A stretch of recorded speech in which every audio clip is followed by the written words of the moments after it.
Royal Commission is now in session. Good morning, everybody. I shall ask Commissioner Mason to perform the acknowledgement of country for this, the fifth and final day of hearing. Thank you, Chair. And as it's our last day, I just would like to give an acknowledgement of the translators who translated the English into Pitjantjatjara for this hearing, Lorna Wilson and Linda Riv. We acknowledge the First Nations people as the original inhabitants of the lands on which this hearing is sitting. Ngaranga Jukuru Runko, Kalyuni, Anungo, Guariba, Jara, Ninanja, Jurda, Ngura, Nanganka. We recognise Majin, Brisbane, Nanana, Ngorganta Nani, Ngora, Majin Brisbane Ta. We recognise the country north and south of the Brisbane River as the home of both the Turrbal and Jagera nations. Ngananga Ngorgantani, Karo, Panya, Brisbane Rivernya, Alenjaro, Mono, Opera Rira, Anungo, Ngora Richa, Jurda, Ninanja, Mono Kuari, Ninanyi, Turrbal Mono Jagaruna. And we pay respect to the Gadigal people of the Eora Nation. Their land is where the city of Sydney is now located. We pay deep respects to all elders, past, present and future, and especially elders, parents and young people with disability. I'd now like to read the content warning message. This hearing will include evidence that may bring about different responses for people. It will include accounts of violence, abuse, neglect and exploitation of First Nations parents with disability and their experiences with child protection systems across Australia.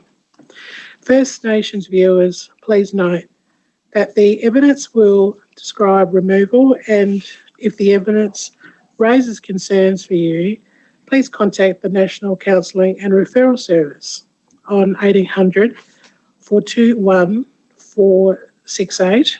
You can also contact Lifeline 13 11 14, Beyond Blue on 1300 224 636, or your local Aboriginal medical services for social and emotional wellbeing support. Thank you, Chair. Thank you very much, Commissioner Mason. Yes, Mr. Crowley. Thank you, Chair. The witnesses we have for the first session this morning, we have Candice Butler, who is present to give her evidence in the hearing room in Brisbane. And then we have Dana Clark from New South Wales and Olivia King from South Australia, each joining us on the video link. And I think they're all present now and ready to go. We have two present on the screen and we're waiting for the third. And we have Ms. Butler present in the hearing room in person. All right. Well, no doubt Ms. Butler will appear on the screen in due course. Thank you very much, Ms. Butler, Ms. Clark, Ms. King, for appearing one way or another to give evidence of the Royal Commission. Just so you're aware, Mr. Crowley is in the Brisbane hearing room, and along with Mr. Crowley in the Brisbane hearing room are Commissioners Mason and Atkinson, Commissioner McEwen and myself are in the Sydney premises of the Royal Commission.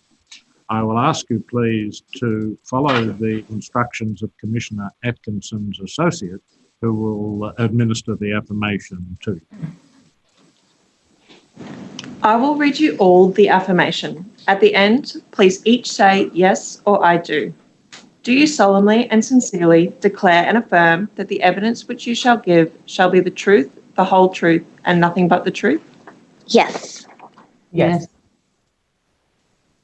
Thank you. Yes, Mr. Crowley will now ask you some questions. Yes, thank you, Chair. Now, first of all, could I start with some introductions? Ms. Butler,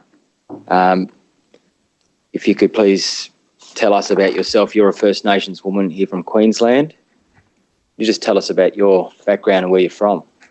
Thank you. Yes, good morning, everybody. My name is Candice Butler, and I am a proud Aboriginal woman with strong links to Yarrabah, the Aboriginal community just outside of Cairns. And unfortunately, due to the impacts of the stolen generation, I'm unaware of my traditional links. However, I'm on a journey of discovery and learning, but I would also like to pay my respects to fellow First Nations people that are joining the hearing today, as well as pay my respects to the traditional owners of the lands upon which I live and work every day. Thank you, Ms. Butler. And could you just tell us what your current role is and what you do in that role? Sure. I'm presently the Director of Innovation and Practice Development with the Queensland Aboriginal and Torres Strait Islander Child Protection Peak, and I have been there for 5 years now. Thank you. Ms. Clark, if I could ask you then, you're a First Nations woman from New South Wales. Yes. Could you tell us about where you come from and what your background is? Yes, my name's Dana Siren Clark, and I'm a Warramai Biripi woman from the mid-north coast of New South Wales. I'm currently the chair of ABSEC in New South Wales, which is the peak organisation for Aboriginal child protection and families and communities. And I'm also the CEO of Barundala, which is an agency that provides an ACCO and a New South Wales ACCO that provides out-of-home care, restoration, preservation and youth work, a range of services for Aboriginal people in across 52,000 square kilometres.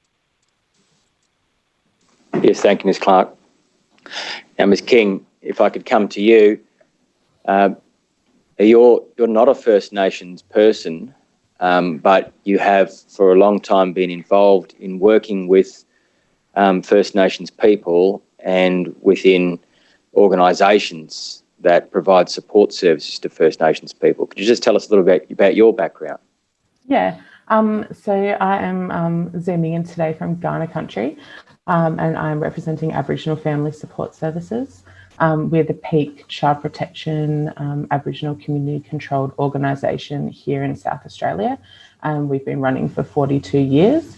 My position in the organisation at the moment is an NDIS project manager role, but previous to this role, I've worked in residential care, and prior to that, I worked 13 years across the disability sector here in South Australia. And Ms. King, in addition to your professional work, personally, you also have a role, an important role as a godmother. Could you just tell us about that? Yes, so my darling goddaughter, she will be 15 this year, and me and her mother actually went to high school together, and that's when she became pregnant with my goddaughter. So she is a child of Aboriginal descent. Both her parents are Aboriginal, and she has a really severe and profound intellectual disability, autism, and a physical disability.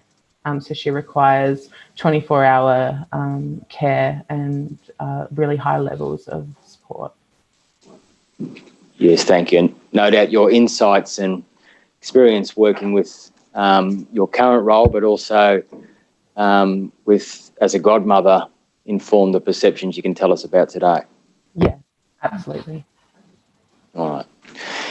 Now, thank you. If I could just go back then and confirm, if each of you could just indicate, each of you has provided a statement for the Royal Commission, a written statement already?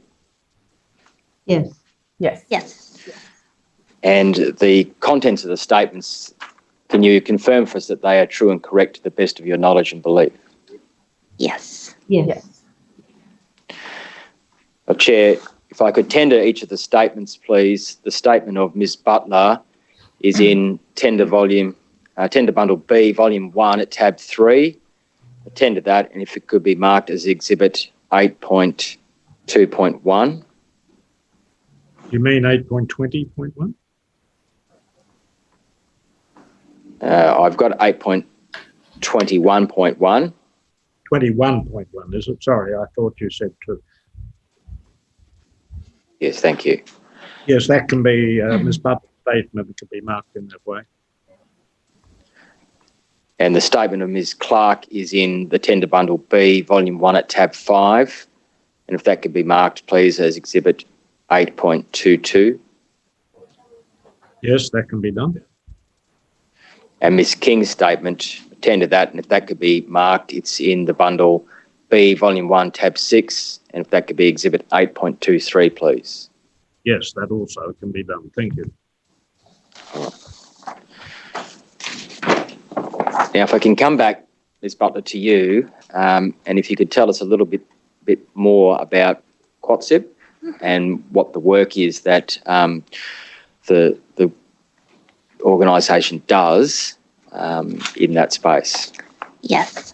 QATSIP are the child protection peak body here in Queensland. We provide advocacy and support and training to Aboriginal and Torres Strait Islander community controlled organisations across the state. So we cover all the way from the Torres Strait Islands down to the Gold Coast and out to Mount Isa and Bow Desert too as well. I have been extremely privileged to hear the experiences and have learnings from working alongside my colleagues who work within Aboriginal and Torres Strait Islander community controlled organisations, specifically within child protection. Thank you. Now, in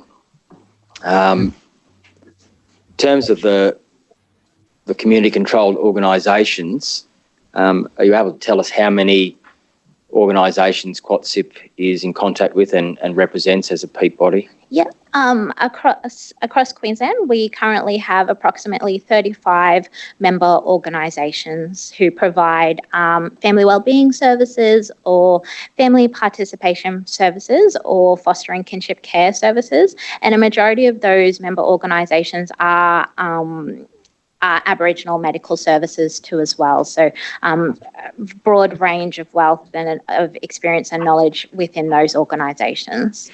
We heard some evidence earlier in the week about family wellbeing services and that service was being provided in many instances through the Aboriginal medical services. They are part of your membership of QATSIP as a peak body. That's correct. Now, could I ask you, Ms Clark, if you could tell us, please, you have dual roles you've told us about. First of all, could you tell us about Burundali and what the work is done by that organisation? Burundali was established after the Bring Them Home report out of the need to have Aboriginal carers for Aboriginal children. At that time, we provided purely at-home care service for Aboriginal children. But currently what we do is we provide preservation services, restoration services, we provide NDIS services, we have a disability service, we have Happy Clinic, which is where we use psychologists and literacy and numeracy teachers. We have occupational therapists who address the needs of our children in care. We also have youth workers. We have people that go out in the community and do community development about all aspects of Aboriginal children and family and communities' lives. And we advocate for Aboriginal children and families that come into contact with the child protection system. And then in your role as the chairperson at ABSEC, could you tell us about ABSEC and what function and role it has? ABSEC's the peak service in New South Wales for child protection in communities and families. We provide advice to government on issues arising that affect our communities. We advocate for our communities on a regular basis. We do a lot of community consultation. We work with government around Aboriginal self-determination and the importance of ACCOs within New South Wales. Regularly, I do road trips. We currently have about 581 members. We have, I think, about 60 of those are Aboriginal community-controlled organisations. ABSEC also is really strong on working with government about data sovereignty for our communities and for our families, and ensuring that we are able to make decisions about our own kids and our own families, and to keep our kids safe in community and in culture and identity. Yes, thank you, Ms. Clark. Can I just ask you about two of the things you've mentioned there about the work of ABSEC, and if you could just give us a little bit more detail. The first one is the advice to government. What sort of advice does ABSEC provide? We provide advice, I guess, on what's happening within the communities, what communities are telling us, what they're asking us to ask government. We provide advice to government on the amount of our children that are entering the out-of-home care system, how that could be different, how we could change that. We talk to government and, I guess, provide papers and briefings up to government. I mean, the recent changes to adoption and to guardianship. ABSEC presented papers to government about what our thoughts on that were, and we also, I guess, have provided information to government on what we would like around being able to collect our own data and make decisions around based on the data that we were able to collect. Now, that's the second thing I wanted to ask you about. You talked about data sovereignty as being an issue that's something ABSEC is concerned with. Could you just tell us about that and what that means?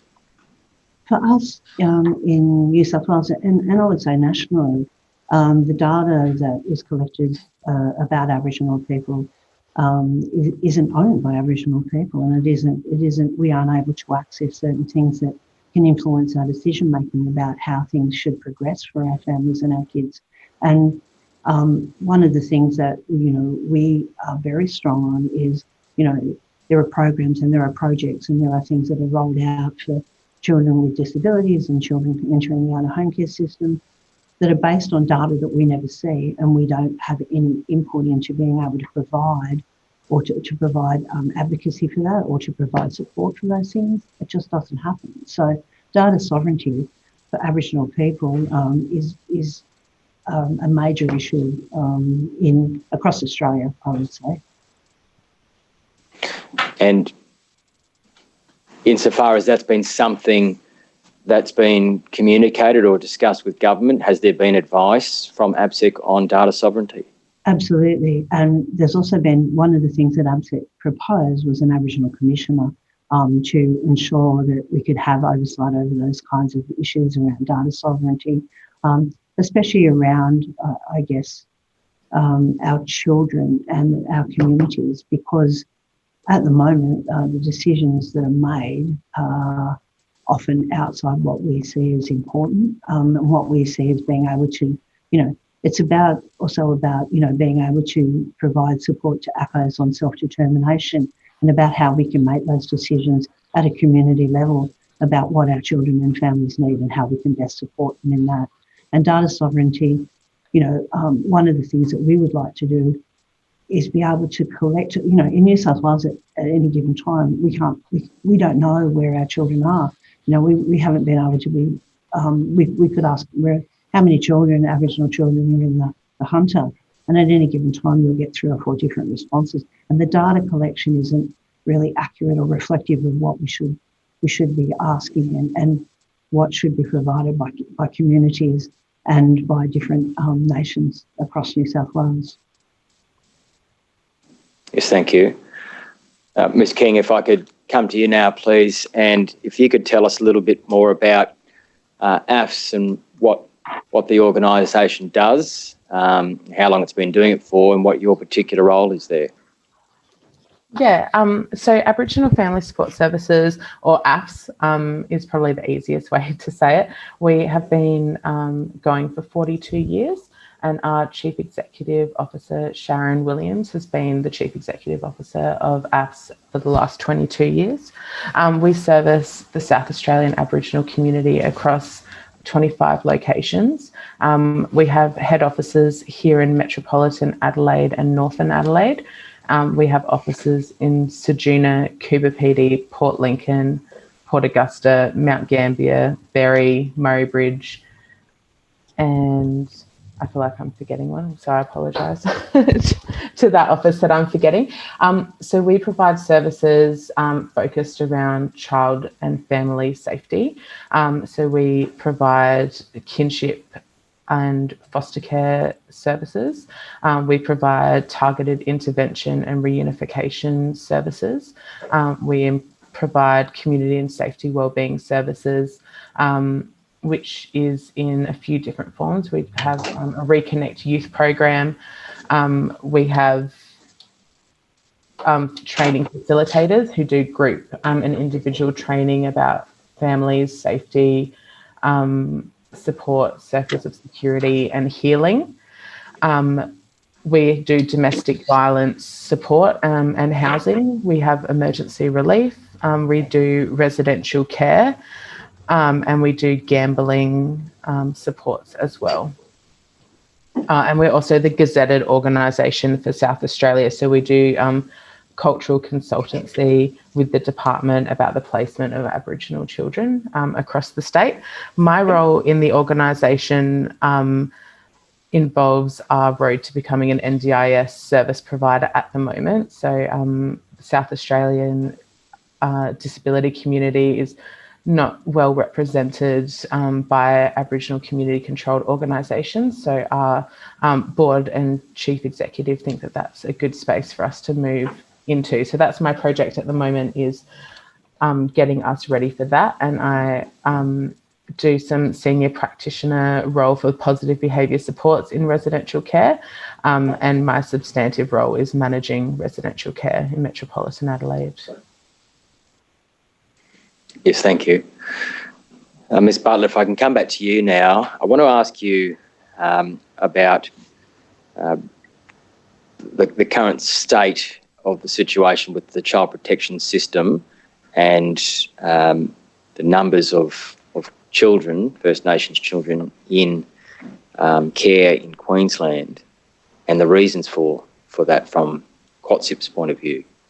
In your statement, you've cited that 43% of children in care in Queensland are First Nations children. But the First Nations children are only 8% of the population here in Queensland. Are you able to tell us about, from QATSIP's perspective, what are the factors that lead to that overrepresentation?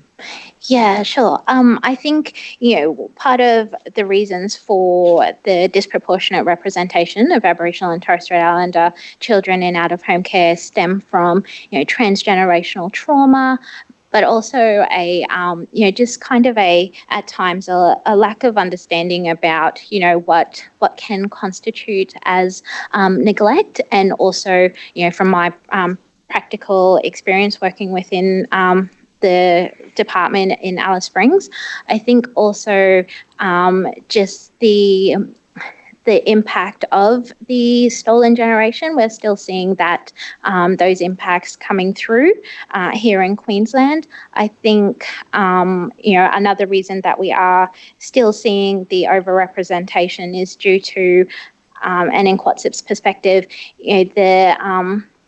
the services not meeting the needs of Aboriginal and Torres Strait Islander children and young people and their families, and not being truly responsive to their needs in terms of, allowing for self-determination and allowing Aboriginal and Torres Strait Islander community-controlled organisations to really take the lead and to provide services to Aboriginal and Torres Strait Islander children. Yeah, just on that point, you've mentioned then about allowing community to take the lead and self-determination to be at the forefront. Yes. In this field. Just tell us a bit about how you would see that would be optimised? So currently within the child protection legislation, we do have the opportunity for the chief executive of the department to delegate powers and functions to an Aboriginal community controlled organisation. It's QATSIP's belief that if this was to be properly implemented, then it could allow for Aboriginal and Torres Strait Islander community controlled organisations to really sit with their community and really unpack and understand what services are required to genuinely meet their needs, rather than programs being rolled out that don't necessarily, touch on what are the genuine needs of this community in ensuring the safety and well-being of our children. Now, in terms of the services and programs that are available, if we're talking about First Nations families where a parent has a disability and the children are in contact with child protection, are you able to tell us about what is currently available to support and assist the family and the parent who experiences the disability? Yes. Currently within Queensland, we do have 33 family wellbeing services across the state, and the benefit of those being linked to an Aboriginal medical service, I believe, is absolutely important, because especially if a parent is presenting with a disability, then they would be able to get the medical and emotional support that they require. Our family wellbeing services are more than well placed to provide support to Aboriginal and Torres Strait Islander children, families, and especially parents who are experiencing disability. I think one thing, though, that if we could have the opportunity, is that our family wellbeing services, although are fantastic and are able to go above and beyond, we still don't see the funds or the appropriate investment within Aboriginal community-controlled organisations to be able to provide those services, and especially in the area of disability support, that is really lacking. And I think if we were able to provide opportunity and positions within those Aboriginal medical services and within our family wellbeing services to have disability services specialists, then that will enhance the service that families and parents are provided. Mr. Crowley, may I interrupt? Yes. I've been handed a note by the Auslan interpreters. I think each of the witnesses is speaking a little too quickly for them. I know you have a lot to tell us, but if each of you could slow down, that would be useful, particularly to our Auslan interpreters. Thank you. Thank you. Thank you, Commissioner. I was going to ask you then, Ms. Butler, just in follow-up there, so you talked about what would be needed would be ideally a specialist disability service that would be available through a community-controlled health organisation. Are there currently any disability specialist services that you're aware of which are being provided in that way? Unfortunately not. I'm not aware of any that provide disability-specific services. In your statement, you've cited the 43% of children out of home care being First Nations children, yet you've contrasted that with only 3% of funding being allocated to the community-controlled organisations. Just in terms of those figures, how do you see that the way forward for really utilising those community-controlled organisations would be tied to the funding that goes into it? Thank you. I think the genuine investment does need to shift. If we see the disproportionate representation of Aboriginal and Torres Strait Islander children, and we put that in relation to the current funding, obviously that is nowhere near the funding that is being provided to mainstream organisations, and those organisations that receive funding who are Aboriginal and Torres Strait Islander community controlled is limited. And I think we even saw that in the recent Family Matters report too as well, in terms of they reported that there is a disproportionate investment within Aboriginal and Torres Strait Islander community-controlled organisations. And I have no doubt that they do go above and beyond, but the investment does need to shift, and we do need to see Aboriginal and Torres Strait Islander community-controlled organisations better funded to provide specific targeted resources and support in all areas. And from a cultural consideration and perspective, how important does QATSIP consider the community-controlled organisations' role is in assisting First Nations families in contact with child protection system? Very important.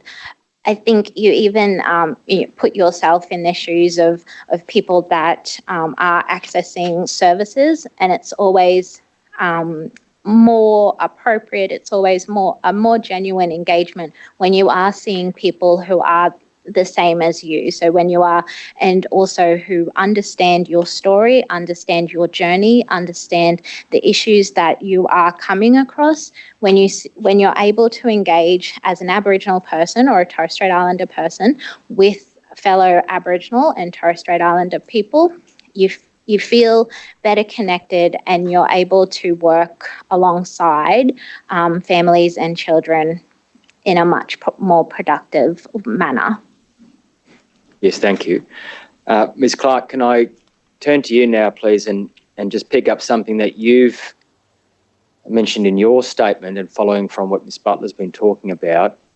In your statement, you've said that Aboriginal people are 10 times more likely to have children removed in your jurisdiction, and you go on to say that you consider that's even more likely for First Nations parents. First Nation parent has a disability. Could you just tell us then, first of all, about how, from your point of view, you see the drivers that lead to that type of overrepresentation? I think the drivers for overrepresentation of families being involved with the child protection system in New South Wales are very complex and varied.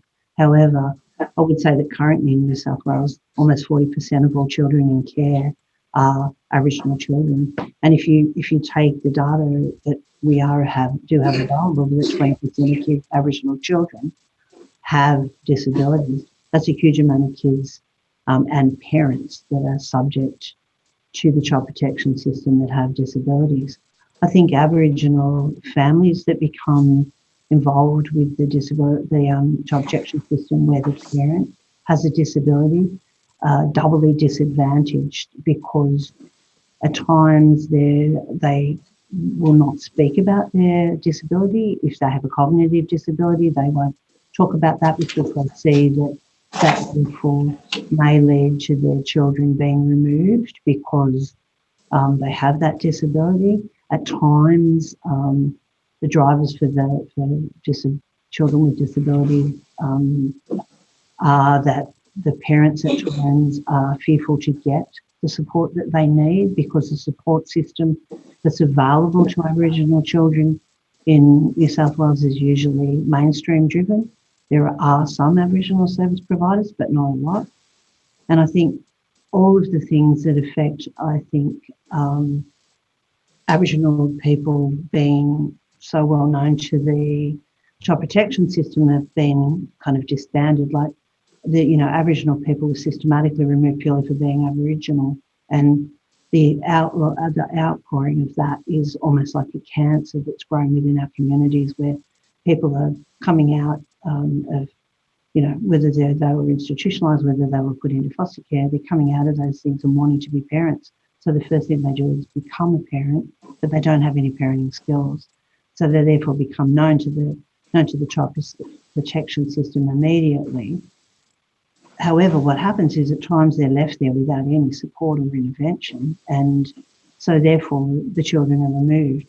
So instead of looking at our families, and I think what's also been said previously, where our ACOs in our community can provide those services to our families to help them stay where they should be, which is embedded in culture and embedded in identity, don't happen. So I think overrepresentation of Aboriginal people, is affected. They don't recognise the trauma signals for Aboriginal people. They don't recognise intergenerational trauma. They don't recognise that alcoholism and drug use and violence are things that are part of a trauma background. They don't see that. So I think, as I say, there's lots of things that we need to explore in keeping our families safe. But I think the first thing that we need to acknowledge is that Aboriginal people need to be given a choice about changing, and we're never given that, especially people with disabilities. Yes, thank you. Now, I just want to pick up what you've mentioned at the start of the matters you spoke about just then. You talked about something around 40% of children in out-of-home care being First Nations children in New South Wales. Yeah. Earlier, we were talking about data and the importance of data and data sovereignty for First Nation people. I want to ask you, do you know if there is data that is kept by anyone to record the number of First Nation parents with disability whose children are going into out-of-home care or in contact with the system? Not that I'm aware of. I don't think that that's data that's collected. And I think in New South Wales there's manipulation of data around some of those circumstances. I think, there's shifting of kids, into the NDIS system, their data to go into the NDIS system that should be reflective of the child protection system. I don't think that data around disability for Aboriginal children or their parents is ever really collected or recorded appropriately. Can I just ask you about that, if you'd explain what you've just identified of shifting of children being counted under the NDIS rather than the out-of-home care system? I think the out-of-home care system in New South Wales, because I know that there's been a release to say that there's been a 30% reduction in Aboriginal children coming into care in New South Wales. I don't believe that that's true. What I believe is that there's a shifting of data. There's a shifting of data to reflect that. And I think children with a disability, there's a constant argument between government about whether it's out-of-home care or whether it's NDIS. I also think that there's a shifting of data about whether children go into guardianship or whether children are adopted or whether children go into the out-of-home care system, whether they go into the alternate care arrangement system where they're not recorded as being in out-of-home care. And a lot of our kids with disability go into that section of the statutory system because of their behaviours, because of their disabilities. So I think data shuffling around children with disabilities within the child protection system is a big issue within New South Wales. And on that point about what you say, data shuffling, is that a reason from your point of view why the data sovereignty is such an important fundamental for capturing and accurately recording data for First Nation people? Absolutely it is, because without that data, how do we adequately provide the services that are needed by these children and these families? If we shift children to an ACA, which is an alternate care arrangement, due to their disabilities, where they're looked after in almost a residential service, but we don't record them as having a disability, what are we doing? We're doing a huge disservice to that child and to their family. If we can't manage our own data and know what we need to develop and provide, and I take that to also what was said before about the services that are available to our families are services that are not developed in the majority by Aboriginal people. They're services to support families that come from outside of Australia, or they come from mainstream services. They don't fit our families and they don't reflect the needs or reflect the expectations that are put on those families by the child protection system. Aboriginal people don't fit into that box, which is why I think there was the development of the Aboriginal case management policy. Yes, thank you. Ms. King, now can I turn to you for you to give us some views about the experience in South Australia? You've said in your statement that First Nations children represent about 30 to 35% of children who are in protection in South Australia, but that is a figure which continues to rise and is disproportionate to the First Nation population. Again, if you could perhaps start with, if you could give us your views on behalf of AFS as to what are the contributing factors that lead to that overrepresentation. Yeah, thank you. I think Candice and Dana have both done a really good job of describing similar experiences that we have here in South Australia. We see the lack of targeted and funded interventions at the first point where concerns are raised as an issue, and we find that we are often asked to provide support or sought for support at the time where families are at the very pointy end of child protection concerns or the threat of child removal.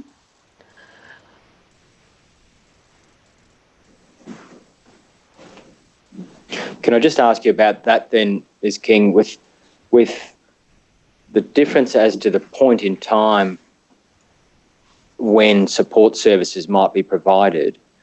You've contrasted early intervention when concerns are first raised with the pointy end.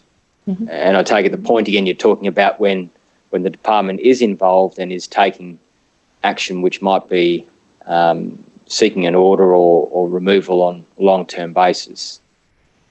Yeah. If at the point where we're thinking that prevention is the best possible option for child removal or concerns, we see that when we're being asked to provide services, it's not when concerns are first raised, and it's not when Department of Child Protection are first having interaction with the Aboriginal families or children that we work with. We see it once concerns have been raised, and a number of concerns have been raised, and once families have had several interactions.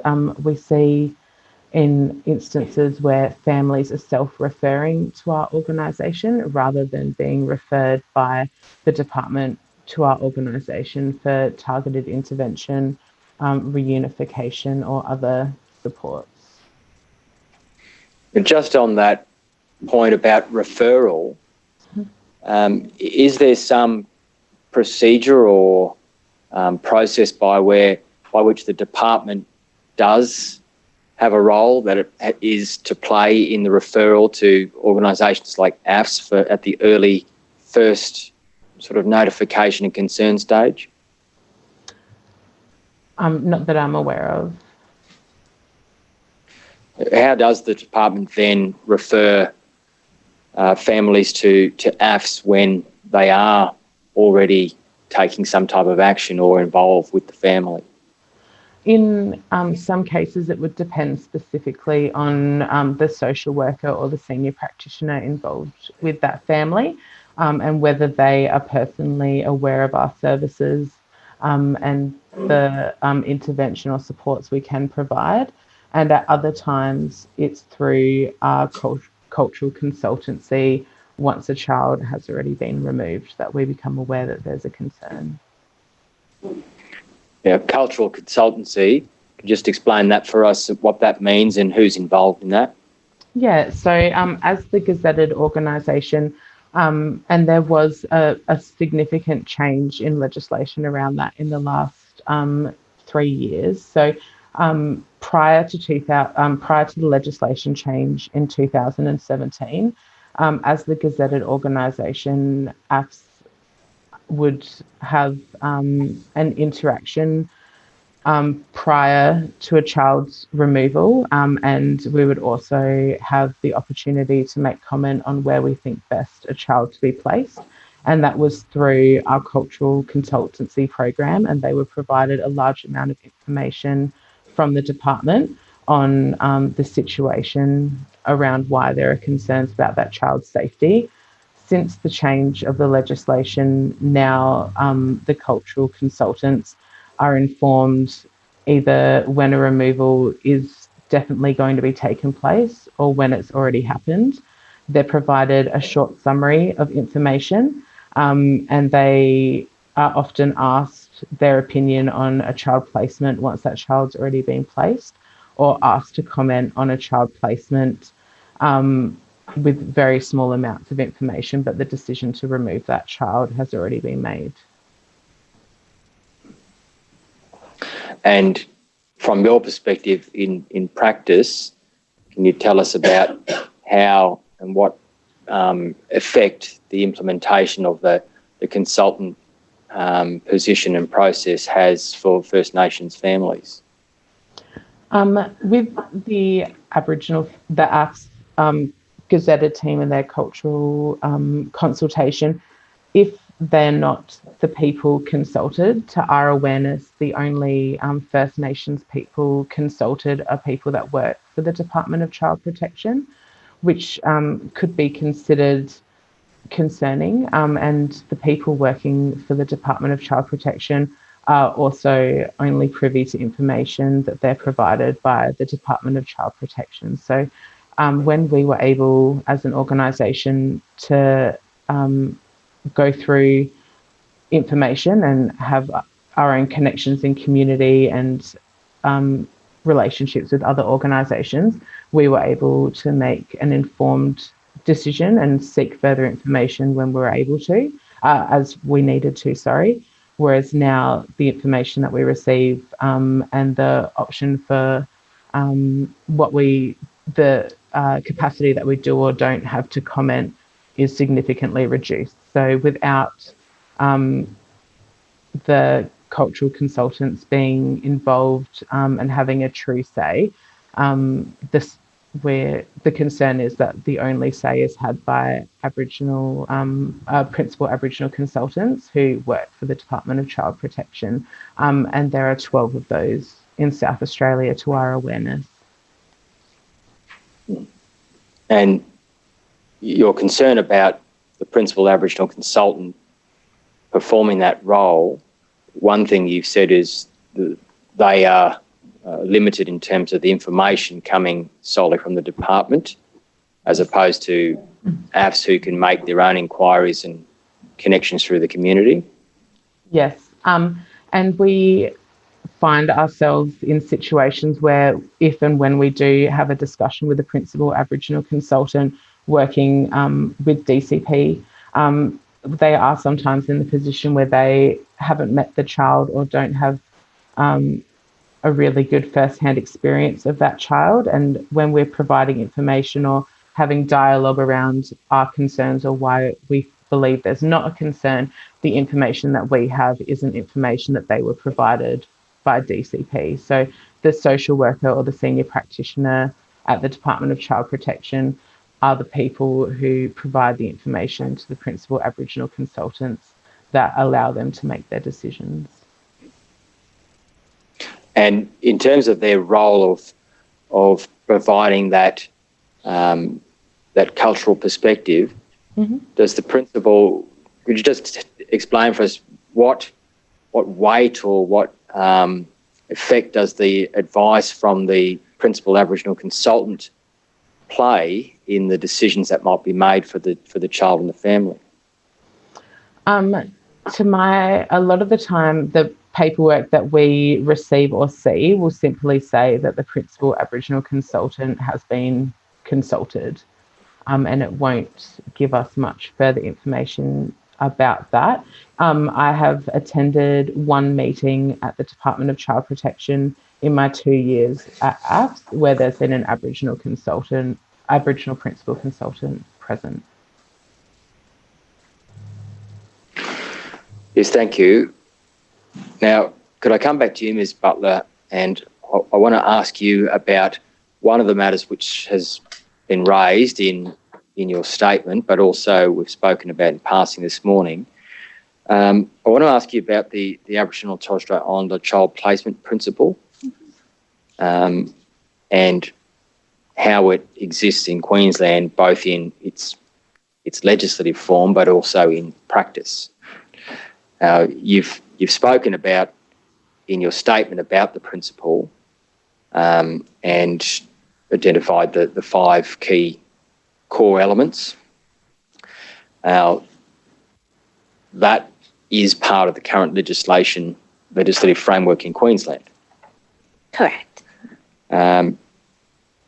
What I'm interested in your view is how you see it's being implemented and operationalised in practice by individual caseworkers within the department. Yeah, no, thank you. Great question. I similar to Commissioner Lewis yesterday's evidence, I'm a massive advocate for the Aboriginal and Torres Strait Islander child placement principle.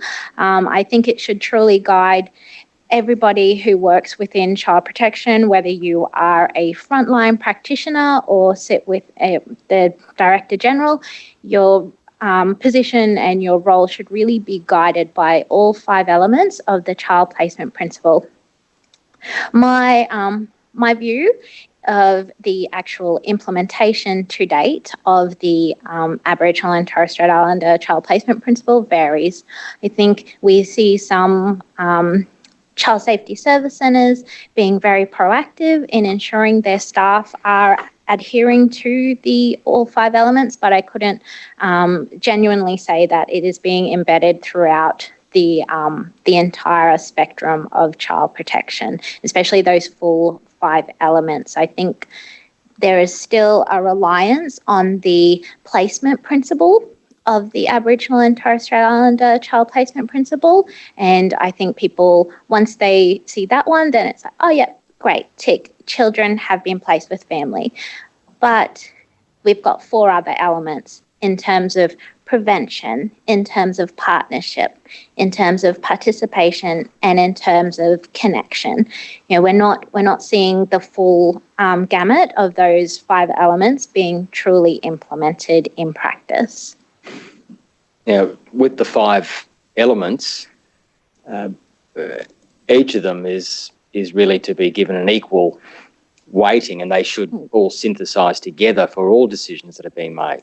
Is that how you see it? Absolutely, correct, yes. But your evidence is that it still seems, notwithstanding that's what the legislation identifies as the key principles, the placement principle is still being given undue weight and almost sole weight sometimes. That's correct, yes. In terms of the individual workers who are making decisions for First Nations families and children, are you able to tell us about your understanding about the level of training and knowledge that those officers may have about the principles and how they should be put into effect? Yes, absolutely. I think I myself in my role have been approached by sections of the department to provide training in the Aboriginal and Torres Strait Islander child placement principle, but I don't think from my knowledge that it has been rolled out across the state in terms of genuine training. I think when it was first implemented within the legislation, we were asked to kind of do a roadshow with different regions as to, you know, what does the Aboriginal and Torres Strait Islander child placement look like. However, you know, there's a lot of room for improvement in ensuring that case managers genuinely understand how do they implement the child placement principle within their practice. I think, like all good things, we can all be trained every day in something, but unless you are sitting with your team leaders, unless you are sitting with your managers and unpacking, okay, well, how did you embed the Aboriginal and Torres Strait Islander child placement principle today with your work? Then, you know, I think you need that hand in hand. You need training, but you also need the follow-up supervision and mentoring to ensure that genuine implementation of the child placement principle. is there any way that you are aware of at the moment that there can be a check and a monitoring to ensure that the principle, all 5 elements, are being embedded in decision making? So Snake, who I am also a board member for, they have released a really great resource as to how people can implement the Aboriginal and Torres Strait Islander child placement principle, and that's a resource that is readily available. Not to give ourselves as a peak body more work, but we're always willing and able to, have those conversations as to how people can implement the full 5 elements of the Aboriginal and Torres Strait Islander child placement principle. But there are resources out there, and I think it's more so just an awareness building opportunity, but also just an opportunity to enhance our best practice and ensuring that we are meeting the needs of Aboriginal and Torres Strait Islander children, families and their parents.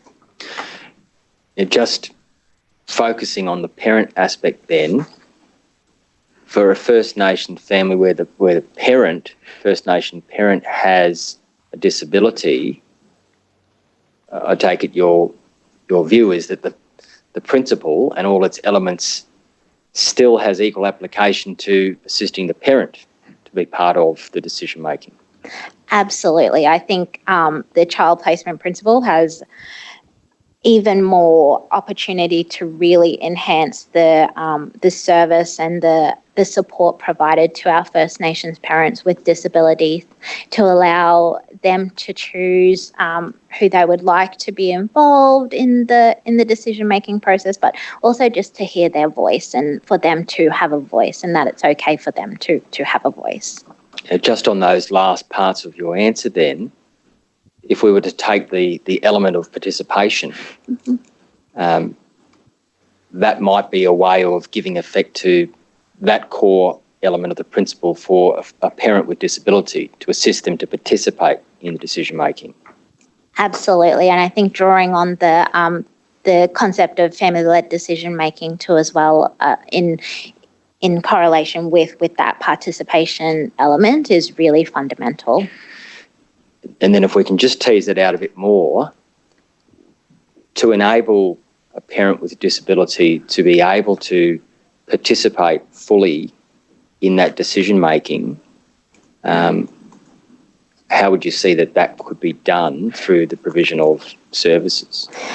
Absolutely. So I think, we're very fortunate in Queensland that we have had the rollout of the family participation programs. And so therefore, I feel if a parent was to come into contact with the child protection system and were able to, connect with the family participation program, they will be able to undertake a family-led decision-making process where all members of the child's family come together and, decide what is best for this child at this time, and also ensuring that the voices of the parents who may have a disability is being captured too as well.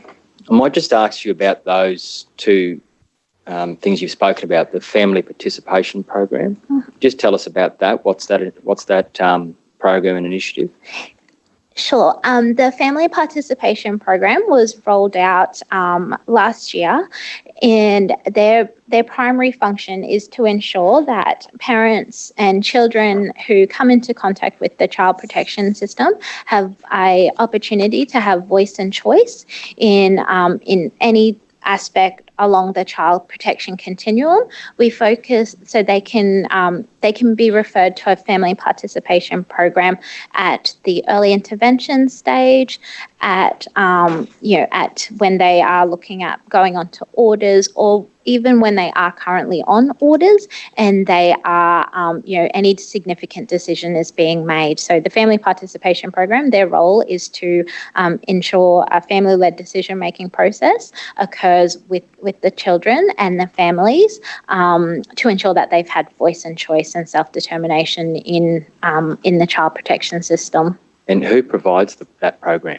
Currently, there are 13 Aboriginal and Torres Strait Islander community-controlled organisations across the state who provide family participation programs. So, our member organisations.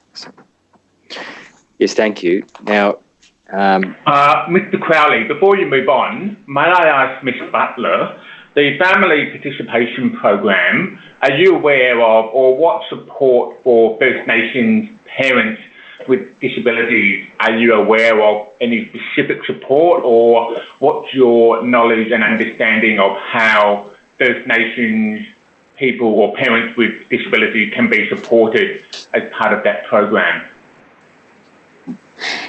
In relation to the first part, in terms of if I'm aware of any specific support being provided through a family participation program for a First Nations parent with a disability, I'm not aware. However, I do feel as though the family participation program would be able to ensure participation. They would be able to ensure that the parents are supported.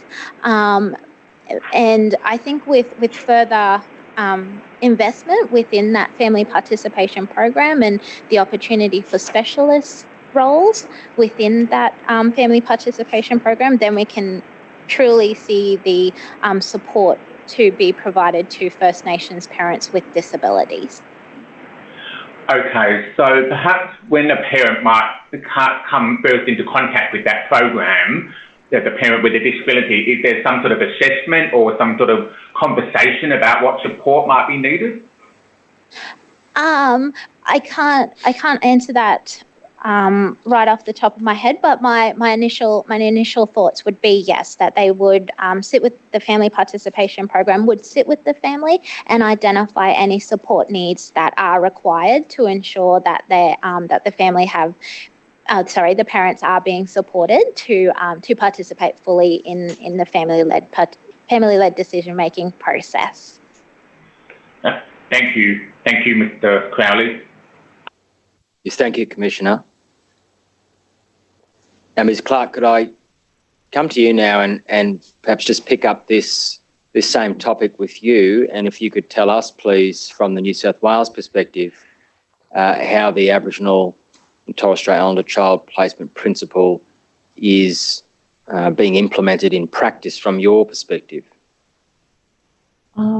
I would say initially that the Aboriginal placement principles have been in place for 36 years, and we actually shouldn't, we should, I guess, take that at the forefront of the discussion, because in all honesty, the placement principles are used to, I guess, at times force placements that the department wants in New South Wales, and at other times it's a tick and a flick. It's a, let's go through this, have we talked to kin, are they suitable, have we talked to these people? But there's no family-led decision-making in any of that adherence to the Aboriginal placement principles. I think what Candice said is very, very, very true.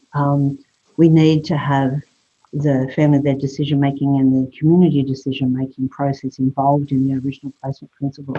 I believe that the placement principles should be implemented at the first time Aboriginal families become known to the child protection system, whether it becomes they go into the statutory system or whether they don't. And exactly what we were saying, I think what Olivia was saying is, in most instances, you don't become aware of Aboriginal families until it's the pointy end of the stick and removal. The placement principles clearly guide that there are other ways to work with Aboriginal families. And I think whilst the placement principles are about kids entering the out-of-home care system, they could very well be utilised in a much more effective way of stopping our kids entering the system, but also our kids and our families being able to get what they need. Because when you talk about participation, when you talk about prevention, when you talk about, placement and connection, they're all things that need to be considered, and they're not. Partnership, our families are never offered to work in partnership. There is always a position of power in the child protection legislation and the child protection system, and offer our families, even though the placement principles are there, saying that, children should be placed with kin, that doesn't happen. I mean, our service is funded to do family consultations, as is Olivia's, and it's a service that we are actually advised by the department we will be paid for.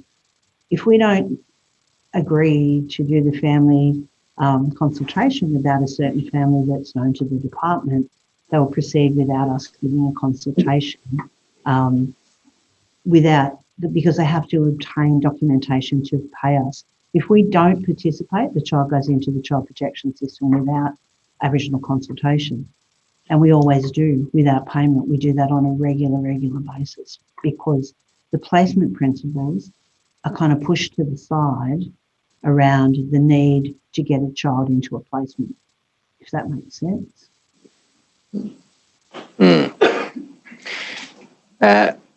You've mentioned about the family-led decision-making as being something that should form part of the implementation of the principle. Yes. Can you just explain for us perhaps how you would see that could be done in an ideal way in New South Wales? In an ideal way in New South Wales, we would be getting families together to work with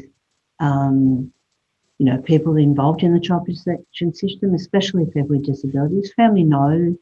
They know the members of their families and how we can support them with disabilities. If we could implement that family-led decision-making, that would lead to a family action plan right at the beginning, when they're first known, and we start to implement the placement principles. We go up to prevention. Family-led decision-making can be a big part of prevention. Family-led decision-making can be a big part of partnership and participation.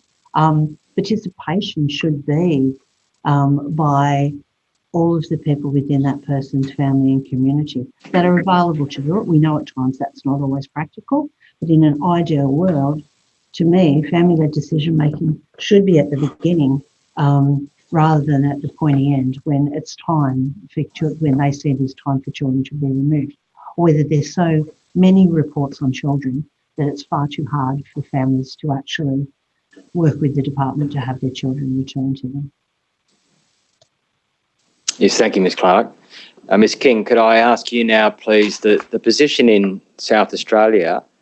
We've heard some evidence about the legislation in South Australia from Commissioner April Laurie, and I wanted to ask you from AF's perspective, how is the principle being implemented on the ground for First Nations children that your service supports? Thank you. I think not dissimilarly to Candice and Dana, it doesn't filter down particularly well.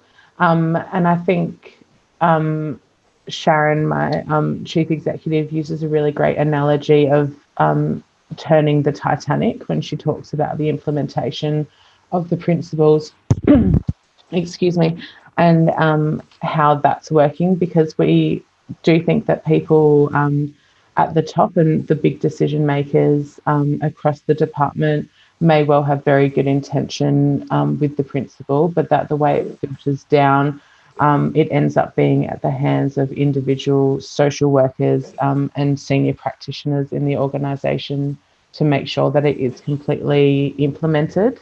And we don't see that prevention, partnership or participation come before placement. We see, for us, placement is probably not quite similarly to what Candice said. That's the part that gets a lot of focus rather than the points before it, whereas they should all equally be considered. Just in contrasting what you've said there about there may be good intentions at the higher levels, but how that then filters down to individual social workers or senior practitioner level.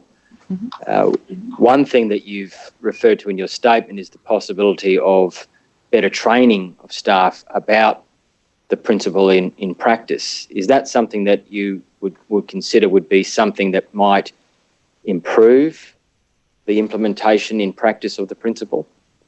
Yeah, I think adequate training on the principle would be fantastic. And I think it would be fantastic if that could be facilitated by First Nations people who aren't employed by the Department of Child Protection.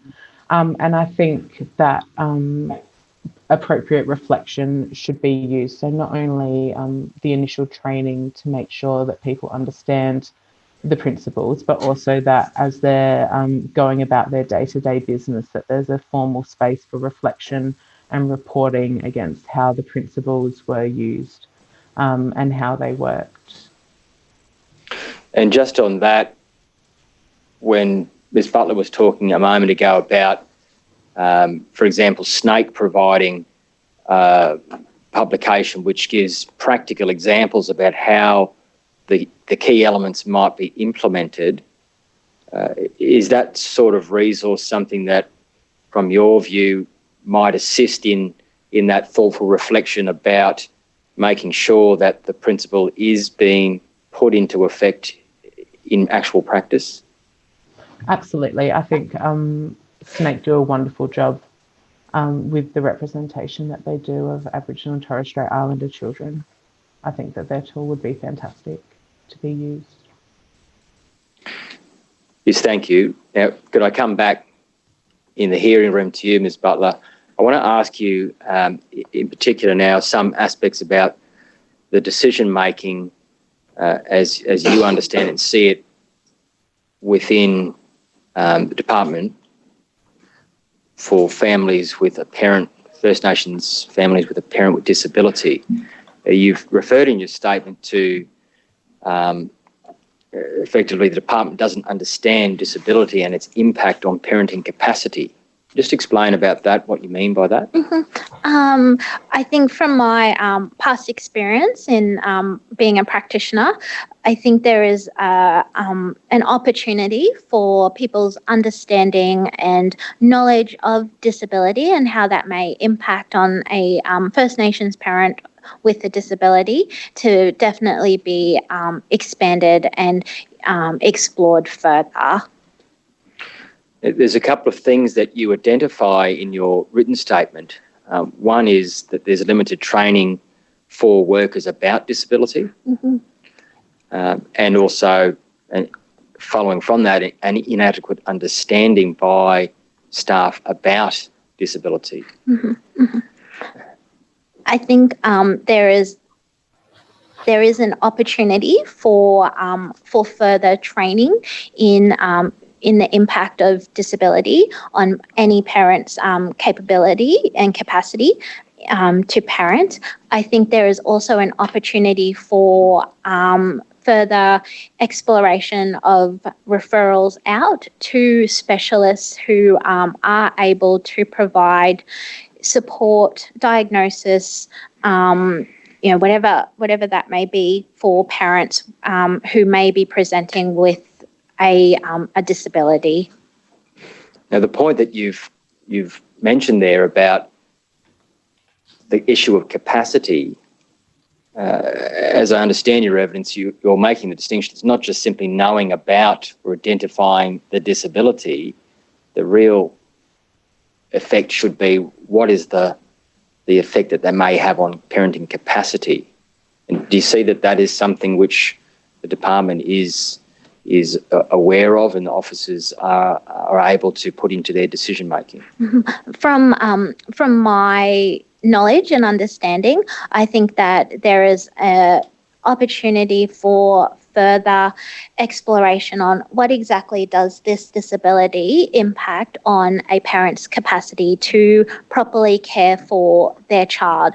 A person may have a disability, but that should not be the reason why a child is placed into care. It should be about, okay, well, how can we support this parent to genuinely, with that genuineness, in ensuring they are able to care for their child without necessarily going onto a statutory order or being placed away from family, away from country and away from kin. one of the things that we've heard about during this week has been the structured decision-making tools and assessments and how they may be used by practitioners to assist them with their decision-making. Are you able to tell us from your experience and viewpoint how they are used as a guide and how that fits in with then ultimately a caseworker having still a discretion to exercise? I think with the structured decision-making tool, the tool in itself, there is definite opportunity for improvement. However, there is still that opportunity for professional override when you are having certain scores come out with the structured decision-making tool. However, I'm not aware of how regularly that professional override is utilised. I think though, just due to, and this again comes back to my personal experience as a practitioner, due to timeframes, due to, being heavily involved in other pieces of work, sometimes your ability to reflect and assess using your professional judgment is hindered when you do rely on a tool such as the structured decision-making tool. If we were just to consider an example for the moment, the structured decision-making tool, if it's administered, the answer might be there's a risk, for example, Yes. posed here for this child, but you're contrasting then the individual practitioner still retains the discretion and the ability to override that if they consider in their professional judgment that notwithstanding that result from the tool, there isn't such a risk. That's absolutely correct, yes. And how do you see then the understanding and assessment of an impact of disability on a parent's capacity to be a parent and ensure safety for the child? Where does that fit in the use of the tool and the judgment? Yeah, great question. I think similar to what I was speaking to before in terms of understanding capacity, if we alone as practitioners are relying on a tool to guide our casework, then especially myself being a social worker as a background, I feel as though then we are not staying true to our professional judgments. We still should be having those robust conversations with our team leaders, with our managers, with our senior practitioners. If we are thinking, okay, well, yes, the score has said high. However, I've been in conversations with this family. I can see that there aren't necessarily, there isn't any risk to the child right now. What is it then that we can do to, potentially override this score that has come out of this structured decision-making tool? Yes, thank you. Ms. Clark, can I ask you on the general area of decision-making within the department, in your statement you've referred to a number of matters which you consider may have bearing upon the decisions made by departmental officers. So you referred to cultural bias and then also an insufficient number of First Nations staff in the department and a need for more supports. I want to ask you about those things. How do you see that they bear upon the decision-making for First Nations families, particularly with a parent with disability? I think the cultural bias is a huge issue for Aboriginal families, but more so for Aboriginal parents with a disability, because even the SDM is very much has a strong cultural bias. It's not based on being equitably used or having appropriate interactions with Aboriginal families, and I think also to the cultural bias in lots of things, we know research shows that there's a huge amount of cultural bias. And so the implication for our families in in that is that they have, decisions are made about them based on people's own understanding of Aboriginality, as opposed to having an Aboriginal person that does that assessment that actually understands Aboriginality and understands what disability in our communities means. So the cultural bias aspect is huge for our families in all decision making, and I think more so the people that undertake these assessments always have, as I say, that position of power over our families, where quite often people don't answer appropriately. They're usually deficit-based assessments. They're that they identify, I guess, issues for our families that perhaps we may not identify as being a risk. And I think the lack of First Nations people within our child protection system is huge. What's even worse is the lack of First Nations people in the department that make decisions about families and communities that they don't know, where the ACOs could strongly come into that role, line up families, be able to go through, who they know within the family structures that have strong connections with those individuals that can support them, that have worked with them through their process. I think it's one thing to have Aboriginal staff or First Nations people working within those services, but they have to be people that actually are connected and because our communities are all different. Every one of our communities across Australia is different, and that's not taken into consideration either. So I think cultural bias in that regard is the arrogance of thinking that they know what they know about the families, and they don't. And Ms. Clark, the department has, with ABSEC, developed an Aboriginal case management policy. Yes. Which is, as I understand it, a framework to guide decision making for practitioners. Could you just tell us about that and how that's developed and how it's being implemented? The Aboriginal case management policy came about way back in 2015. There was a DCJ decided that we would have a can't forget what you call it, but we got together with Aboriginal agencies, and what DCJ was wanting us to do was develop our out-of-home care sector. The Aboriginal agencies and Aboriginal individuals that were there decided that that's not what we want to do. What we want to do is stop our children coming into care, not to build a system that's going to continue to do that.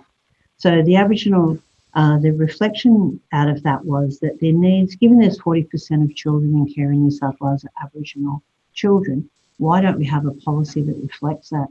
Why are we trying to jam Aboriginal people into a mainstream policy that doesn't fit us? So the Aboriginal case management policy was a recommendation by DCJ as a follow-up to that co-design project. Now, DCJ tried to implement it but couldn't get it up. So ABSEC did a statewide consultation with all Aboriginal communities and developed the Aboriginal case management policy. That was then presented to DCJ. It sat on DCJ's desk for 18 months before anyone looked at it, and it was released back to us to start to develop across the sector and to develop training. That's just ended up as an ongoing disagreement over the vision of the actual statement, the actual policy. The Aboriginal community-controlled organisations, ABSECs, and Aboriginal individual families' idea of what that case management policy and what the department feels it should be.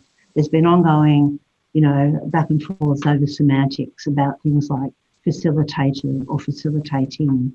There's been ongoing discussion from the department about there's no money to develop this program. So there has been some movement, but in all honesty, there has been a very difficult process for the Aboriginal sector to actually get up and motivate it, and it still hasn't been implemented. Not by DCJ. Yes, thank you. Chair, we have in this session until 10:35 Brisbane time, where we've got about 10 more minutes to go. Those are the questions that I wanted to ask, but I wanted to allow enough time for the commissioners to ask questions. Yes, thank you very much. I'll ask first Commissioner Mason. Commissioner Mason, do you have any questions? No, thank you. Commissioner Atkinson. No, thank you, Chair. Commissioner McEwen. No, thank you, Chair. We're making very good progress on that. Can I ask you, please, about what I understand to be the trials concerning the delegation that you refer to in paragraph 65 and following of your statement. What stage have those trials reached and what form do they take? Great question. Thank you, Chair. At this stage, it's still very much in implementation phase. I would say it's not progressed further at this time. It's more just the implementation, getting ready. What support would the 2 trial sites require in terms of getting ready? So unfortunately, it hasn't started as yet, but we are still working towards implementing that within the new year. So we can regard that as a gleam in the department's eye. Yeah. All right, thank you. That's the only question that I have to ask. So may I thank each of you for your appearance today and for your very frank and clear statements, which are of great value to the Royal Commission. So thank you again, and we appreciate your assistance to our work. Thank you. Thank you. Mr. Crowley, what do we do now? Do we have an adjournment for 20 minutes? Yes, if we could, thank you, Chair. The next witness we have is Richard Weston, and he is scheduled to be available at 10:55 Brisbane time on video. Yes. Perhaps we could attempt to arrange for Mr. Weston to be available, let us say, from 10:50 Brisbane time, 11:50 Sydney time. So we'll come back at those times. If there is a difficulty in obtaining Mr. Weston before 10:55, then someone can let us know and we'll resume then. 10:02 will be fine, thank you, Chair. Thank you very much. We'll adjourn until then. The Royal Commission is adjourned.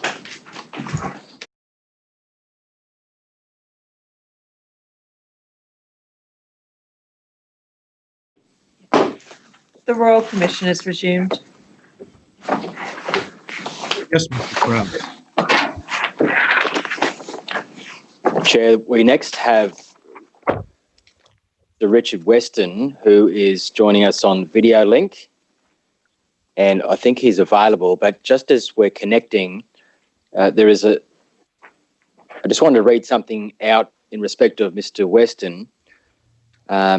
He is the CEO of the Secretariat of the National Aboriginal and Islander Childcare. And as I said on Monday, sometimes during the hearing, we get to a point where a commissioner will know of a witness or have had some involvement with the organisation or association on which that witness represents, and that's the case for Mr. Weston. Commissioner Mason, thank you for advising us that you've had some engagement with the co-chair of the Prime Minister's Indigenous Advisory Group, with Mr. Weston, and when he was CEO of the Healing Foundation. Further, as is noted on the Commission's website, Commissioner Mason was the CEO of the Ngunjara Pinjara Yankunytjatjara NPY Women's Council, and the NPYWC is a member of SNAKE, and they've also been involved in the National Family Matters Campaign, which is an initiative coordinated and auspiced by SNAKE. So with that being stated, we now have Mr. Weston available on the screen. Thank you, Mr. Weston, for joining the Royal Commission to give evidence, and thank you for your statement. If you would be good enough to follow the instructions of Commissioner Atkins Associate to administer the oath. Before we do that, I could explain, although it may have been explained to you, that Commissioners Mason and Atkinson are in our Brisbane hearing room. Commissioner McEwen and myself are in New South Wales offices of the Royal Commission, and Mr. Crowley, of course, is also in the Brisbane hearing room. So I'll now ask you to follow the instructions of Commissioner Atkinson's associate. Thank you. I will read you the oath. At the end, please say yes or I do. Do you swear by Almighty God that the evidence which you shall give will be the truth, the whole truth, and nothing but the truth? Yes. Thanks, Mr. Weston. Mr. Crowley will ask you some questions. Yes, thank you, Chair. Mr. Weston, could I just start off perhaps by getting you to tell us something about yourself? You're a First Nations man. Yeah, that's correct. My people are the Meriam people of the Torres Strait. Our home is an island called Mare, or better known probably as Murray Island. My mother's Torres Strait and my father's Scottish. The family moved to the mainland in the 1940s, and I was born on Gadigal country in Sydney, but grew up on Wajak Noongar in Perth. Yes, thank you, Mr. Weston. And today, as you come to speak to us with that background, you are the CEO of the Secretariat of National Aboriginal and Islander Childcare, or SNAIC. Yeah, that's correct, and better known as SNAIC. How long have you had that role? Just on 12 months I've been there, and 9 years previous to that I was the CEO at the Healing Foundation based on Ngunnawal country in Canberra. Yeah, just very briefly, SNAIC, could you just tell us what the organisation is and what it does? Well, SNAIC is a national peak body, Aboriginal and Torres Strait Islander community controlled, so governed by an Aboriginal board, Aboriginal and Torres Strait Islander board. It's existed for 40 years and plays an advocacy role for the rights of Aboriginal and Torres Strait Islander children. The work of the organisation in doing that is to provide policy advice into Commonwealth, state and territory governments. We also auspice and the Family Matters campaign, and we produce the Family Matters report, which is about tackling overrepresentation of Aboriginal and Torres Strait Islander children in the out-of-home care system. And we provide advocacy for our membership. We have a membership of around 50 plus organisations, and that operate mainly in the early childhood education and care space, but also in the child protection space. Now, as well as coming to give your evidence here today, you've provided a written statement to the Commission. Yes. And that statement, the contents are true and correct to the best of your knowledge and belief. Yes. Chair, the statement of Mr. Weston is in the Tender Bundle Part B, Volume 1 at Tab 1, and I tender the statement and ask that it be marked as Exhibit 8.24. Yes, it will be marked as Exhibit 8.24. And there is an annexed document which I also tender if that could be marked Exhibit 8.24.1. Yes, that document can be marked in that way. Thank you.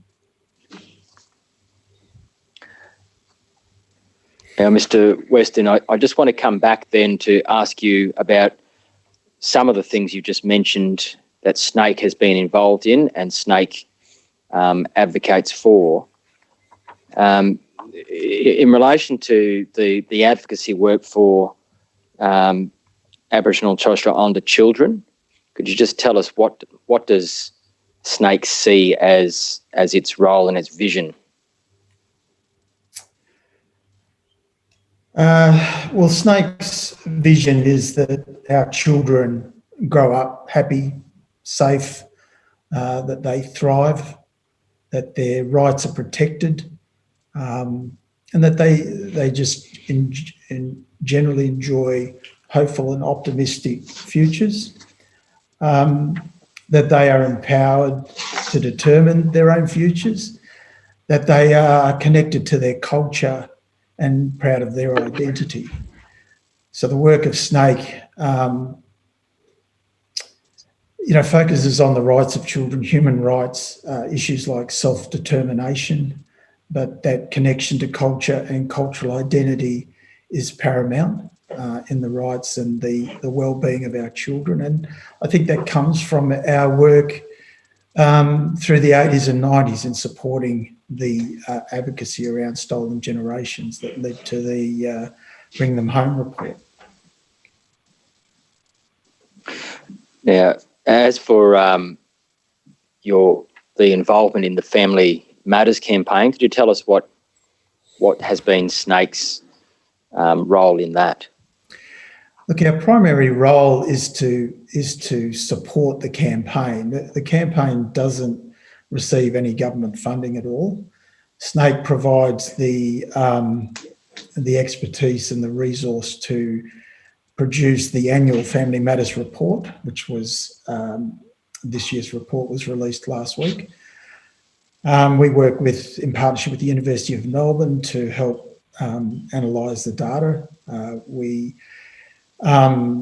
We get all that information. We write to all the states and territories to get information and data that we can, but we also consult with Aboriginal and Torres Strait Islander organisations and communities at the jurisdictional level to get their views on what's going on in the at-home home care system. So it's really clear that the Family Matters campaign is about eliminating the overrepresentation of Aboriginal children in the out-of-home care system. And it's about ensuring that children grow up happy, safe, connected to their culture and proud of their identity. And so our role is really a coordinating role. The campaign itself is led by a formidable group of Aboriginal leaders from around the country, Aboriginal and Torres Strait Islander leaders from around the country. And up until recently, I was a co-chair of that campaign, but I stood down because we'll be taking on a different role after this year. Yeah, Mr. Weston, the Family Matters campaign has an aim or a goal to end overrepresentation of Aboriginal Torres Strait Islander children in out-of-home care by 2040. Yep, that's correct. Yes. How are we tracking? Look, not very well. If we don't do anything to change what's happening at the moment, so the overrepresentation of kids nationally is around just under 40% of all children in out-of-home care, Aboriginal and Torres Strait Islander children.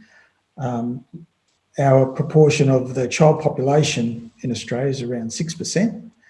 So we're heavily overrepresented, 10 times overrepresented in that system. If we don't do anything to address that situation now, within 10 years, the numbers of our children will double in the system. So the actual number of children in the system at the moment that we used in the Family Matters report is just over 20,000 children. So if nothing's done to address that overrepresentation, then within 10 years' time, we'll see that figure at 40,000. And that information, that trajectory has been produced by the Australian Institute of Health and Welfare.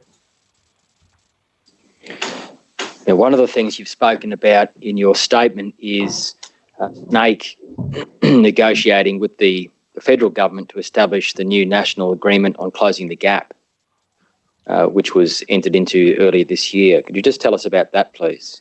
Yeah, well, SNAKE is part of a coalition of peak Aboriginal organisations. There's It's called Coalition of Peaks, and there's 50 organisations involved, and SNAKE's one of those organisations. So we've been working over the last 18 months to negotiate a new Closing the Gap agreement, which was signed off in July of this year.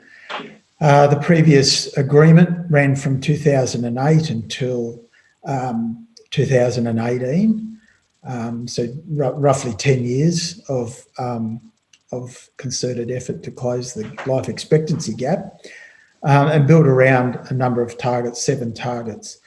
So SNAKE's been part of the dialogue and the conversation with Commonwealth, state and territory governments and the Local Government Association to renew and refresh the Closing the Gap agreement. It's resulted in more targets.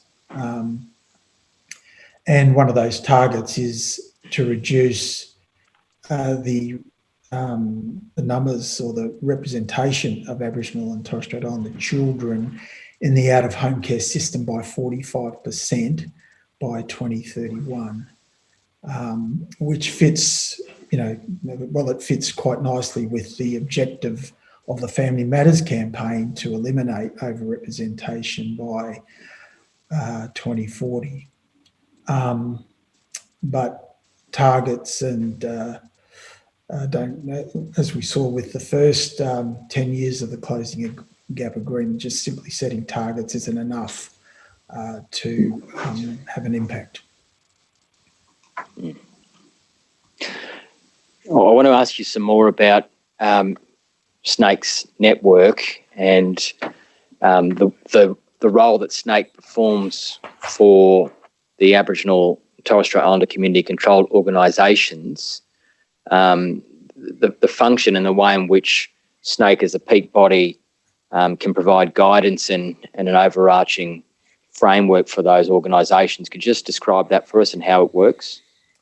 Well, SNAKE has been it's a membership organisation, and in the past we've had at one time SNAKE had something like 300 to 400 members, but we still are well networked into our communities and with other organisations. So we have affiliations with ABSEC, who have a membership on our board and on the SNAKE, what's called the SNAKE Council, from which our board is drawn. QATSIP is a member, and there's we have a membership from across the country, as well as providing policy advice into government.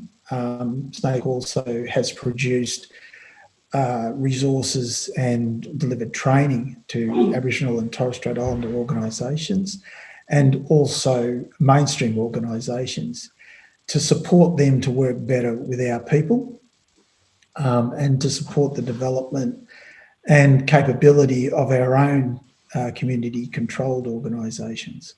So the sort of training and resources that we've provided is around the how to implement the Aboriginal and Torres Strait Islander child placement principle, improving understanding of Aboriginal family-led decision-making, training around creating child-safe organisations and resources on how organisations can create that in their own communities, and how mainstream organisations can partner effectively with Aboriginal community-controlled organisations to deliver better outcomes for children. So there's a raft of ways that SNAKE works, but we've built up a lot of networks and social capital. The organisation is generally well regarded by governments. We're always called on to participate in advisory groups. We provide policy advice. We're working with the Australian Institute of Health and Welfare to review and evaluate how the Aboriginal child placement principle is being implemented across the country. So it's that kind of work, and SNAKE's been quite successful in influencing that, and that's well before my tenure started. So it does a raft of things. We also provide submissions into different inquiries. Sometimes that requires us to come in person and provide evidence. So we're heavily involved in things that impact on Aboriginal and Torres Strait Islander children. Yes, thank you, Mr. Weston. And through SNAIC's networks and membership, SNAIC has involvement with First Nations families where a parent has a disability and the children are involved in the child protection systems. Yes. Sorry, could you just repeat that? Sorry. I think. What I was asking Mr. Weston is through those networks, SNAIC has involvement with First Nations families where the parent has a disability and the children are involved in child protection systems. Yeah, organisations that are members of SNAIC provide direct services to communities. So organisations like QATSIP and all of their membership are providing services to Aboriginal and Torres Strait Islander families and communities, and that includes children with disabilities and their families. You mentioned earlier about the figures for children in out-of-home care. As far as you know, Mr. Weston, is there any data that's being kept by anyone for parents, First Nation parents with disability whose children are involved in child protection systems? No, not that I'm aware. The data capture around First Nations children with a disability I would describe as poor. There are a lot of gaps. And in terms of children with a disability coming into the contact with the child protection system, we just don't have enough information and data to really be to accurately say how many children in the system have a disability. And in particular, the parents themselves who may have a disability. Yes, that's correct. Now, earlier you told us that in a former role you worked for the Healing Foundation. Could you just tell us about what the Healing Foundation is and what the position was you had there? Well, I was the Chief Executive Officer of the Healing Foundation, and the organisation was established following the apology in 2008 given by Kevin Rudd. And the primary role was to support our communities to develop their own responses to trauma, healing responses. So the organisation provided funding into communities that to help communities design, develop and deliver their own healing programs and services. We work closely with the stolen generations to support them to develop their own approaches to healing and to better understand their stories and the impact of trauma on their lives. We also provided training and education around trauma into communities and organisations across the country. And look, by the time I left after 9 years, the Healing Foundation had funded 175 healing projects around the country that were engaged with 45,000 Aboriginal and Torres Strait Islander people around the nation. Look, and what the work showed me at the Healing Foundation was just how deep the harms of historical trauma have been through issues like stolen generations, but just the colonisation of Australia generally has hurt Aboriginal people very deeply, and that hurt, that pain, the issues of trauma are still with us. So they've been passed down from one generation to the next, and it's known as intergenerational trauma. And the other thing the Healing Foundation did was it evaluated all of the work that it did. So all the programs we funded, the training, the education, we always wanted to build a knowledge base about better understand trauma, but also to highlight the need for people to access healing so that they can deal with trauma, but just live better lives, live lives that are more hopeful and optimistic, and live lives that contribute to more positive outcomes for our families. But trauma is a huge issue for Aboriginal and Torres Strait Islander people. It's not well understood by human service systems, of which the out-of-home care system is one. I think it's often glossed over. We start to hear the term trauma-informed care, trauma-informed practice. There's not really a shared understanding of what that means around the country. Different people have a different understanding of what we're talking about. But unless, I think the work of the Healing Foundation showed me that unless we start to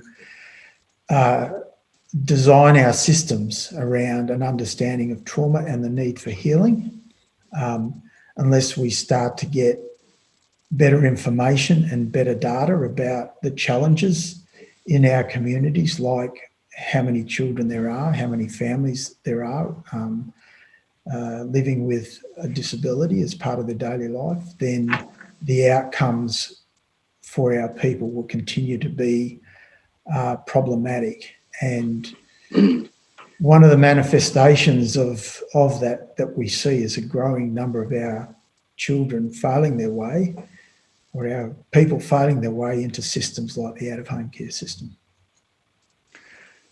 Just on that, Mr. Weston, in your statement, you've spoken about the impacts of trauma in the way you've just described, but you've also then identified what are the typical type of symptoms that might be experienced either by an individual person or by a community collectively, and they're far-ranging symptoms. They are far-ranging. So many of the behaviours we see in our communities are driven by trauma. Issues like violence, risky health behaviours, so overuse of or abuse of alcohol, drugs, mental health, mental illness. Trauma is so pervasive, it just impacts, it affects the way people function in the world. It affects people's ability to have safe relationships, which makes it difficult for, particularly the biggest impact of trauma is on children. They're the ones who feel it the most. And they don't necessarily have to had a traumatic experience. They can experience trauma through living with people who are affected by trauma. And that's how it's one of the ways it's passed on from one generation to the next. And it affects all aspects of life. It affects the ability to hold down a job. It affects the ability to access an education. And if we don't have systems that understand that impact, then we can't provide a service that will support people. We end up seeing, like the out-of-home care system, we see misdiagnosis of what's going on for people. We see a lack of cultural understanding, a lack of alignment with people's culture in the ways people are assessed or the way decisions are made for Aboriginal and Torres Strait Islander people going into these systems. And the trauma goes unaddressed. So children ultimately in the out-of-home care system, for example, the ultimate outcome is that a child may be removed from their family. The family then are dealing with the distress of the removal of the child, and then the child is also dealing with that distress. But layered on top of that is the historical trauma that comes with being an Aboriginal and Torres Strait Islander person. So none of that is, there's no services, or there's not enough services for people to access the opportunities to heal. And the way you describe it in your statement, Mr. Weston, is you've expressed the view that there's a link there between those symptoms which might be identified in a child protection system intervention, but the underlying causes of those being rooted in trauma for families and communities and individuals.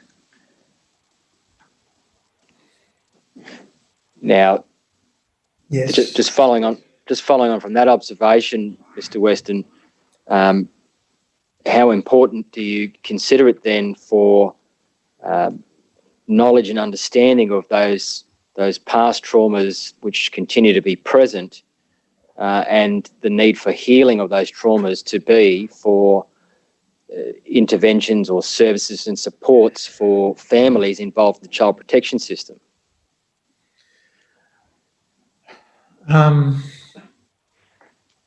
Well, the answer to that is they're critical. If we don't have services or supports for families that are dealing with trauma, then we can't.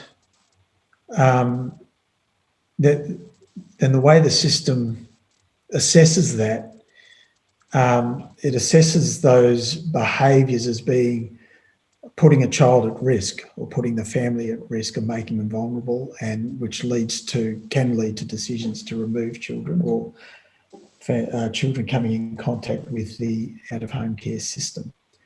So what I think we have is we have a system that it just is not designed around the needs of Aboriginal and Torres Strait Islander families that experience vulnerability through trauma. So decisions that are made to remove children are based, they're not based on the right information. They're based on an assessment of an Aboriginal person's, whether it's a behaviour or whatever that issue is that's bringing them in contact with the system, but it doesn't take into account that history, doesn't take into account what the impact of trauma might be and how that might be driving some of the issues that are bringing children to notice or putting them at risk. But rather than the response being support for the family and support for healing and support to get access to services that can support the family and help them keep the child in the family, it leads to a decision, it leads to an addition to a score that leads you to a point where a decision is made to put an order in a family or to remove a child from the family. So it's a complete mismatch, I think, between the way the system understands or even recognises trauma as an issue and the way they respond to it. Systems are responding to the trauma that Aboriginal and Torres Strait Islander people have experienced with measures that are punitive rather than measures that are steeped in an understanding of that historical intergenerational impact, but also a lack of understanding of the need for healing. Now, one of the topics that you've addressed in your statement is to speak about the absence of appropriate supports for First Nations families, parents and children with disability, and that you've indicated that SNAIC's member organisations have reported a number of issues or barriers to getting appropriate supports. One of them you've spoken about is there being a lack of specialist consultation and assessment of a parent's capacity where the parent has a disability, and how that lack of consultation and assessment may lead to a risk of removal. You just explain for us, Mr. Weston, the concern that's held there by SNAKE and member organisations about how that lack of specialist consultation and assessment may feed into overrepresentation. There's a couple of things for me to say in response to that. I think the first thing is that intergenerational traumas, such as the way we see it manifest, say, in violence, mental health outcomes, and a whole range of those other issues that we've already mentioned, aren't seen as a result of trauma. They aren't seen as a trauma behaviour. So they create the way the system assesses those issues is that it creates a higher risk for the family that a child will be removed. So I think I did see some evidence given yesterday by Shantea, who talked about her experience of being assessed by a psychologist during a conversation that took 3/4 of an hour. Following that conversation, she was, hinging around that conversation was a decision that her child might be removed until the age of 18 years. Now that, to me, is a catastrophic outcome for a family and a child,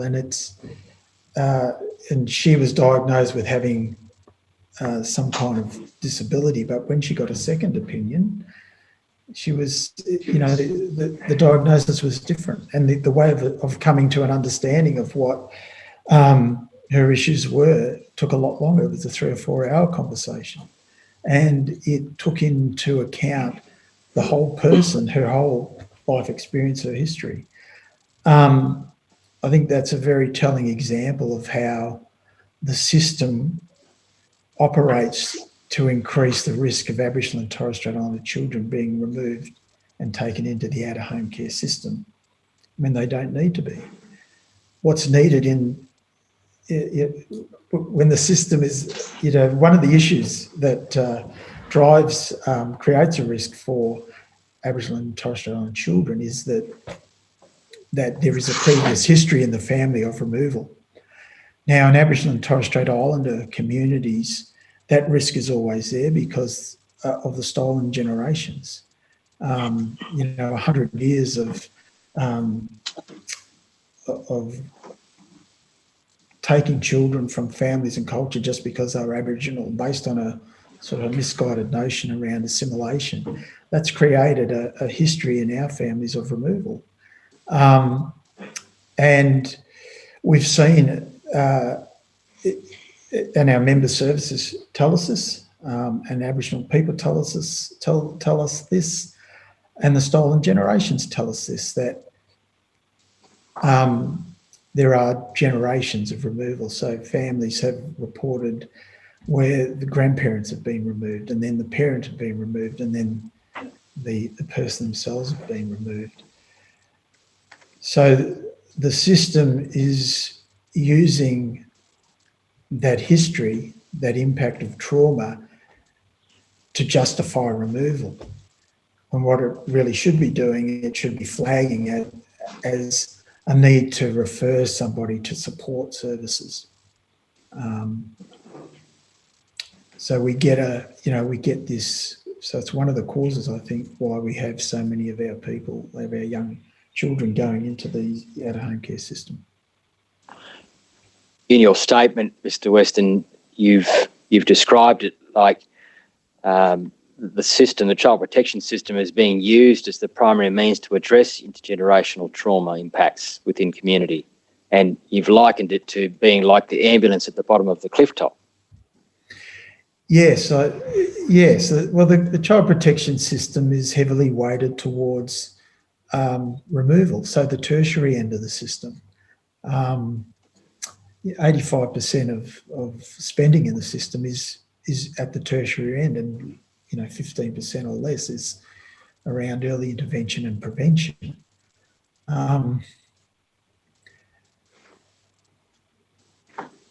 So the system isn't geared towards stopping children from coming into the system. And it's not geared towards engaging with other human services to improve, or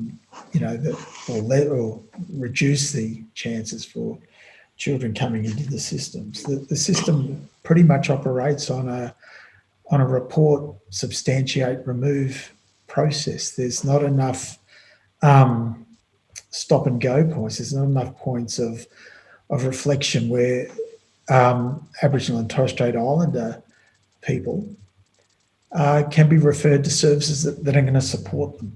And if we can identify vulnerability earlier or risk earlier, and then put families in touch with services that can support them through that period of vulnerability and risk.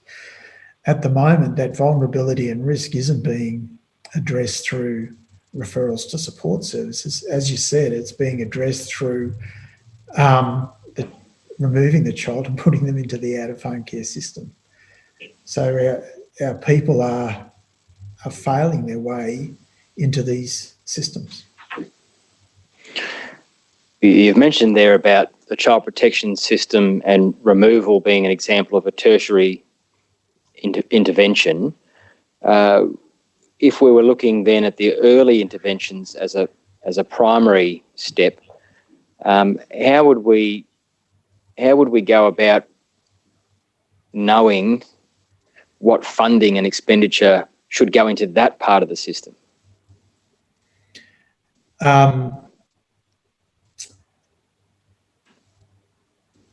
How would we go? Sorry, can I just clarify? Could you just say the question again? Sorry about this.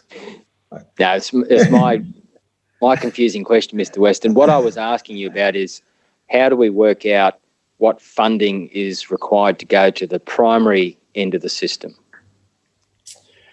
I don't know that I've got a direct answer to that question, but I guess what we do know is we're not spending enough to stop our kids going into these systems. So that's one thing. Whether we, if there was some way to reorient the system, well, that would be the way to start doing it. I suspect that that's a very challenging proposition to put forward. Some of these systems become immovable objects. But I think one of the best ways to prevent our people from going into systems like out-of-home care is to begin investing in Aboriginal and Torres Strait Islander organisations. We need to grow our community-controlled organisations that are operating in the child protection space, in the out-of-home care space, and we need to engage better, more directly with families and communities to come up with solutions. And we need to be able to wrap supports around them. Now, one of the ways to assess need and allocate resources is to have data, is to have information. We don't collect enough of that at the moment. So we need to do something about improving that data collection and data capture around Aboriginal and Torres Strait Islander children and in particular in this case, families, parents and children with disabilities that are being treated so badly by these systems. But I think in terms of what would be the quantum amount, I think the way to look at that, I don't know the answer to that, but I think the way to look at it is we spend $6 billion on the child protection system. It's a taxpayer-funded system. Nationally, we spend $6 billion. 85% of that spend is in that tertiary end. and that expenditure grows by 10% per annum. Now, the taxpayer is not getting much bang for their buck from a $6 billion annual spend. The cost of maintaining these systems and the cost of keeping children in care, I'd argue, would be is far greater than the cost of keeping children out of care. And the way to keep them out of care, I think, is to invest in the development of Aboriginal community-controlled services and organisations. There are many non-Indigenous mainstream organisations operating that are not-for-profits in the space, but reallocating funding into the growth of a good, strong community-controlled system. I think we would start to see some change, and I think major change. We can't. And the scale of this problem and this challenge, I don't think we've quite understood yet. But we're talking about doubling the numbers of children within 10 years if we don't do anything. And we're spending so much money, but we're not keeping kids out of the system. We're not really keeping kids safe. That's what it's all about. It's child protection. But children, when they go into their systems, they experience even more harm. An ongoing harm, and that harm's caused by, amongst other things, notwithstanding physical abuse and those kind of things, but there's a disconnection from culture. There's a disconnection from culture, family and community, and an undervaluing of a child's Aboriginal and Torres Strait Islander identity. I mean, these are fundamental. These are fundamental things that contribute to the well-being of a child, and they're no different for our children and our parents that are living with a disability. Our people see disability in a different. We don't see it as a problem to be fixed. We see it as this is part of who a person is, and it's an issue that needs to be supported. And our Aboriginal and Torres Strait Islander people that live with a disability are just as keen on their cultural connections and the valuing of their identity. When we look at a tree, if we look at a tree and it's got broken branches, or we look at a tree that's been scorched by a bushfire, it's still a tree. And, children and families that live with a disability are still very much parts of our community. And to stop them, to stop that flow of our kids into out-of-home care, we need Aboriginal and Torres Strait Islander more involved in the system. Yeah, just picking up the point you've made there about not having data or sufficient and adequate data available. You've spoken about that in your statement as well, that without the data, for First Nations parents with disability whose children are involved in child protection systems, if we don't know the numbers, it's not possible really to identify the need for which services and what services and supports could be provided. Is that a fair point? Yes, that is. Yes. Look, without information, it's hard to make decisions. It's hard to design a system unless we count. What we count is what matters. If we don't have a system, we have a system or a response to Aboriginal and Torres Strait Islander people that is not based on any information or data.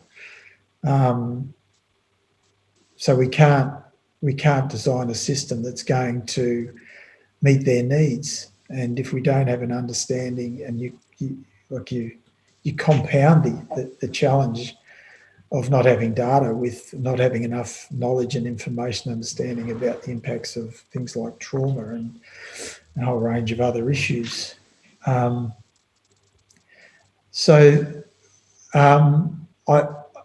think the work of the Family Matters campaign and the report that was released last week, whilst it does, it's critical of governments and the system, the child protection system.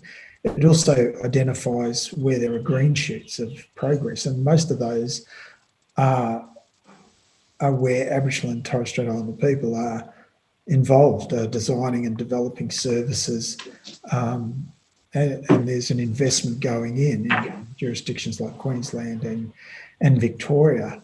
We're starting to see, some better outcomes, but we, continually have to wait for things to be evaluated.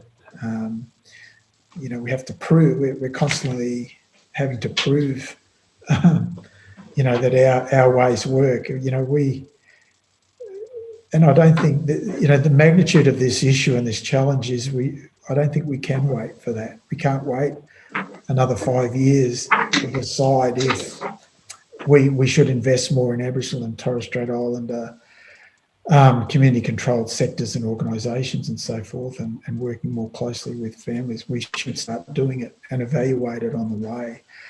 One of the things I would say that our Aboriginal and Torres Strait Islander cultures are 60,000 years old in this country. So prior to 1788, we survived. We raised our children and continued our culture, passed on our values, transmitted knowledge across generations for thousands and thousands of years. So in my head, that's a pretty good KPI, that we have the capability and the knowledge to be able to address and fix these problems. And our people are proving it. I've seen it in the work I did at the Healing Foundation. I saw it in the work I did with Morima Health out in Far West New South Wales when I worked there in Aboriginal Health. And I've seen it in the work of Snake and the member organisations and the state jurisdictions that work in this space, that when Aboriginal and Torres Strait Islander people are involved in the design, the development and delivery, we get better outcomes. And the magnitude of this issue is so great. We're not going to solve the problem through incremental improvements. There needs to be some massive action taken, in my view.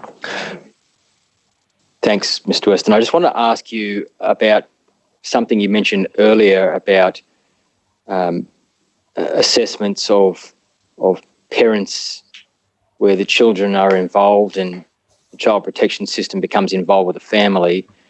You mentioned about how some of those symptoms of trauma behaviours may be interpreted as risks and score as a risk.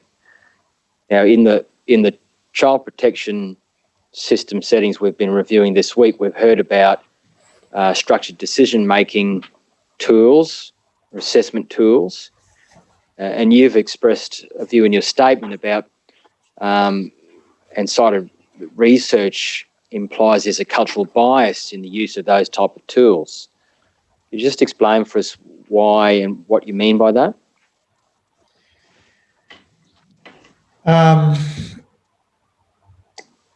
Well, the research shows that those tools don't account for Aboriginal culture, and part of our culture is our history.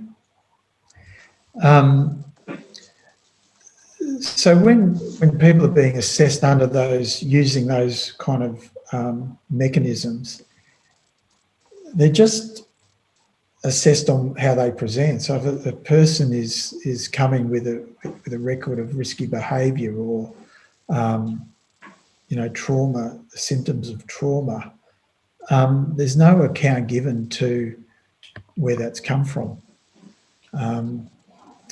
And so the decisions that are being made to advance children and families through the child protection system are inaccurate. They're not correct measures. They're not done from the perspective of Aboriginal and Torres Strait Islander people's lived experience and just the history of the country. And I think so it leads to a decision like I heard yesterday in evidence from Shantea that a life-changing decision is made in a very short space of time where her whole life is summed up in 45 minutes and the decision's made. Now that's the consequences of getting it wrong for us are great.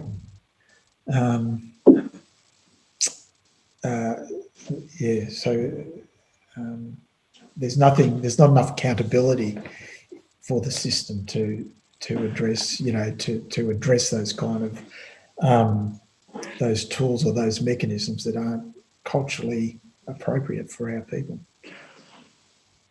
Can I just ask you this then, Mr. Weston, about what you've just outlined?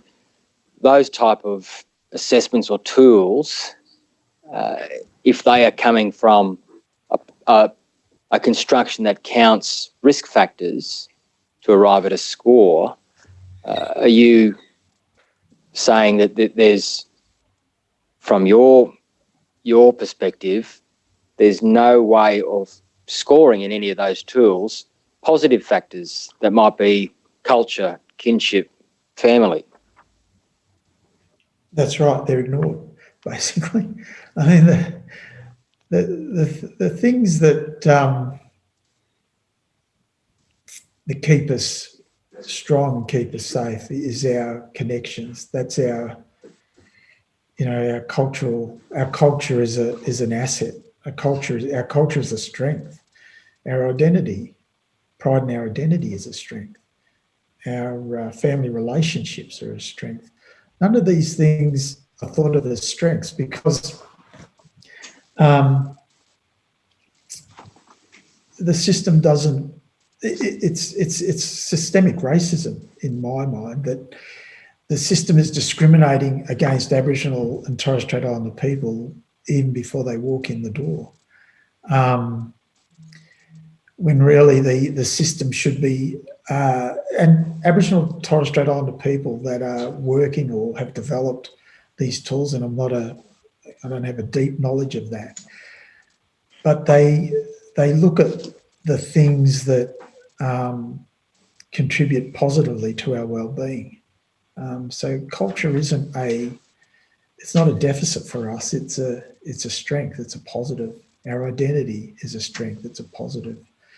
Our family relationships, our families are different from non-Indigenous families. Our families are made up of a broad web of relationships that involved siblings, uncles, aunts, a whole range of people.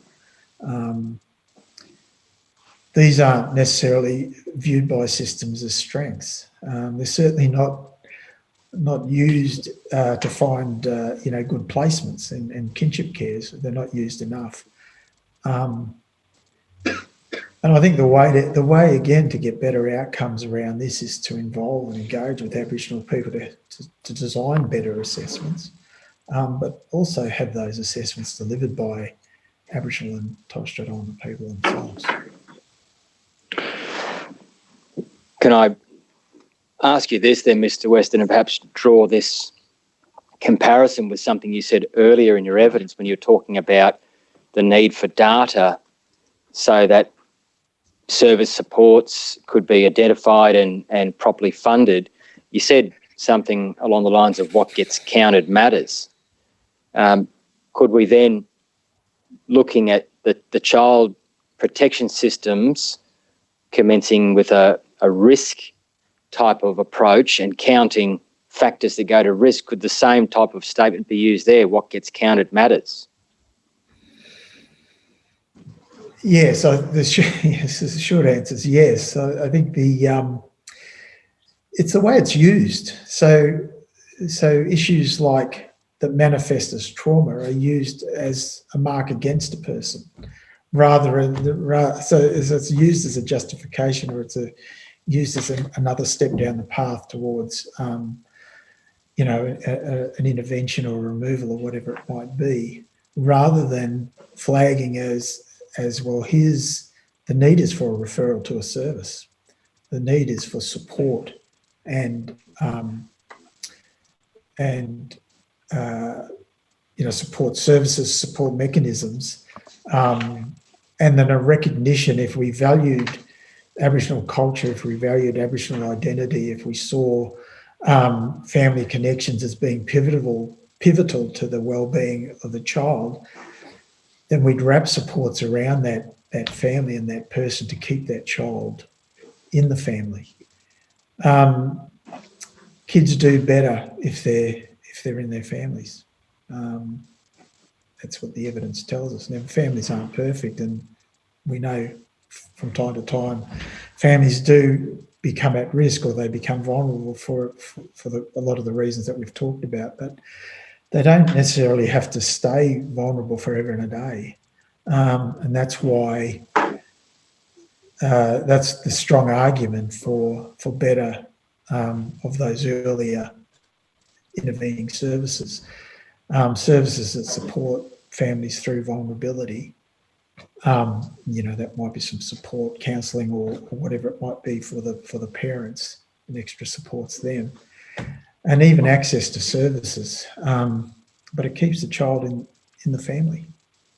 My last question for you then, Mr. Weston, is following from what you just said, how do we make culture, kinship and family count in those decisions which are made by child protection systems? I think we have to do our best, firstly, to capture it in legislation. If it's in legislation, then bureaucracies and systems respond better than just making it kind of the discretion of a particular CEO of a department. I think legislation is really important, but we have to engage Aboriginal and Torres Strait Islander people in the system through organisations, through better methods. And Aboriginal and Torres Strait Islander people, we do this. Snake or Aboriginal organisations do it. We engage with our communities. Partnering and working more closely with families to help inform design of systems and services that are going to keep our kids in the family and in a place where they're thriving, connected to culture and care. But there's a strong need for accountability of the system now. And we need to invest, and have a look at that. Systems need to be accountable to our communities, to our peoples. But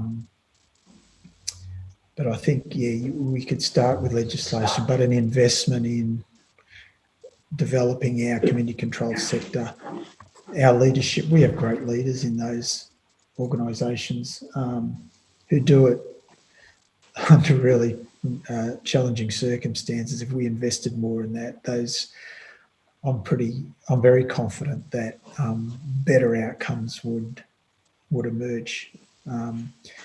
The system is very unforgiving the way it's run now. It's an unforgiving system. Our people have a different approach. When our organisations are dealing with our families, we're part of that community as well. We understand where they come from. We understand what's going on for those children and those parents, and what's going on in those communities.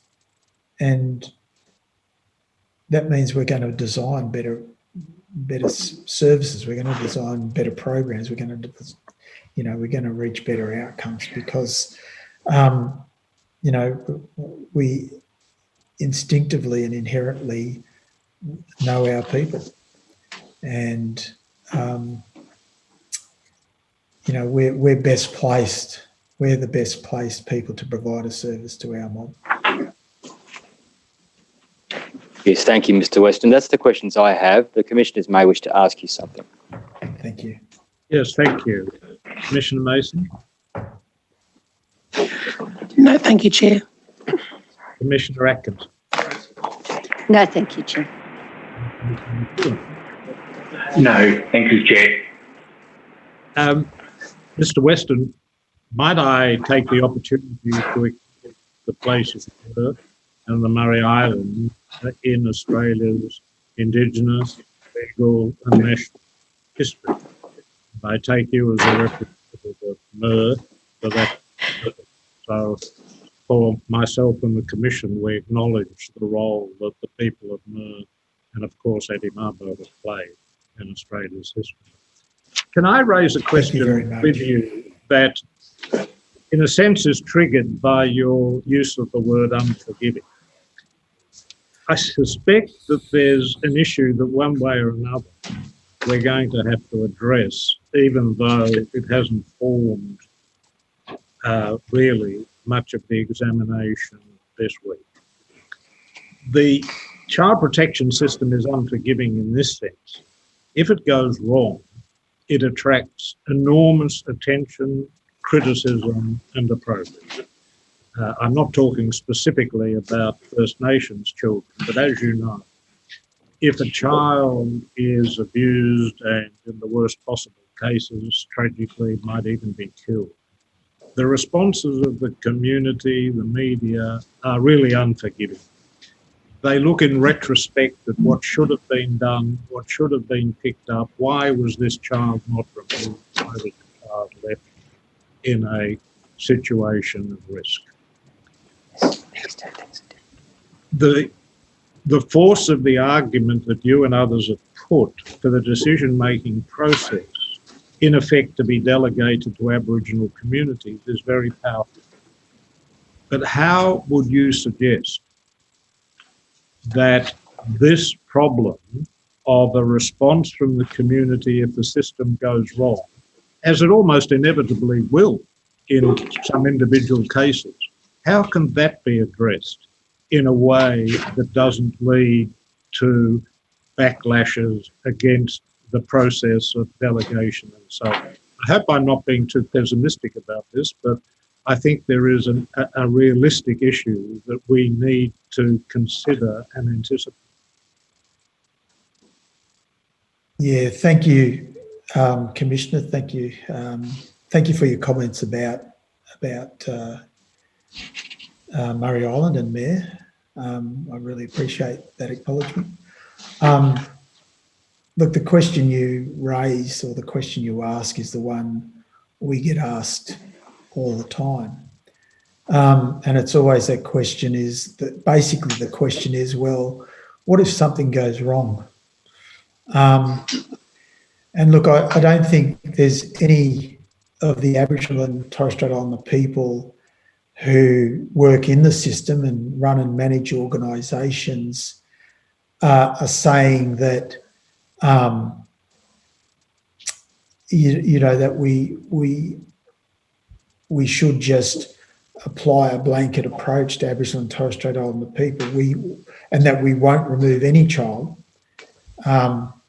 We still recognise that in some cases children do have to be taken out of the family home or community for their own safety. That's a given, and that, you know, the chair of our organisation, the chair of SNAKE, Muriel Bamblett, she's the CEO of VACA in Victoria, and you know, VACA, more than probably in most other organisations, Aboriginal organisations, are heavily involved in the home care system, and they do have to support decisions for removal at times. we're not afraid to take that responsibility and do that. That's not what we're saying here. We're just saying that the system is too tipped towards a removal response rather than having some other checkpoints in between that gives more support to families to keep the kids in care. In terms of community response, I think I understand completely where you're coming from. We're all horrified when something awful happens to children, and we don't get it. We get a political response. The politicians get pressure, get community pressure, and they have to be seen to be doing something. And what we generally see is something's bolted on to an already complex system. And I know that's happened recently in Queensland. And, it seems to be that then seems to be the government's response, and politicians can talk about that and say, this is what we're doing in response to that horrific event. And maybe it does satisfy the community. I don't know that I have the answer that you're looking for, but certainly understand the problem. But I think one of the things that Megan Davis talked about in her report, the Families as Culture report, she talked about this issue of ritualisation. And I think one of the people giving evidence, Professor Higgins, earlier on in the week, talked about the system being reactive. And we get into a cycle. You can almost, when those horrific events happen, you can almost predict what the response is going to be. And there's outrage, community outrage.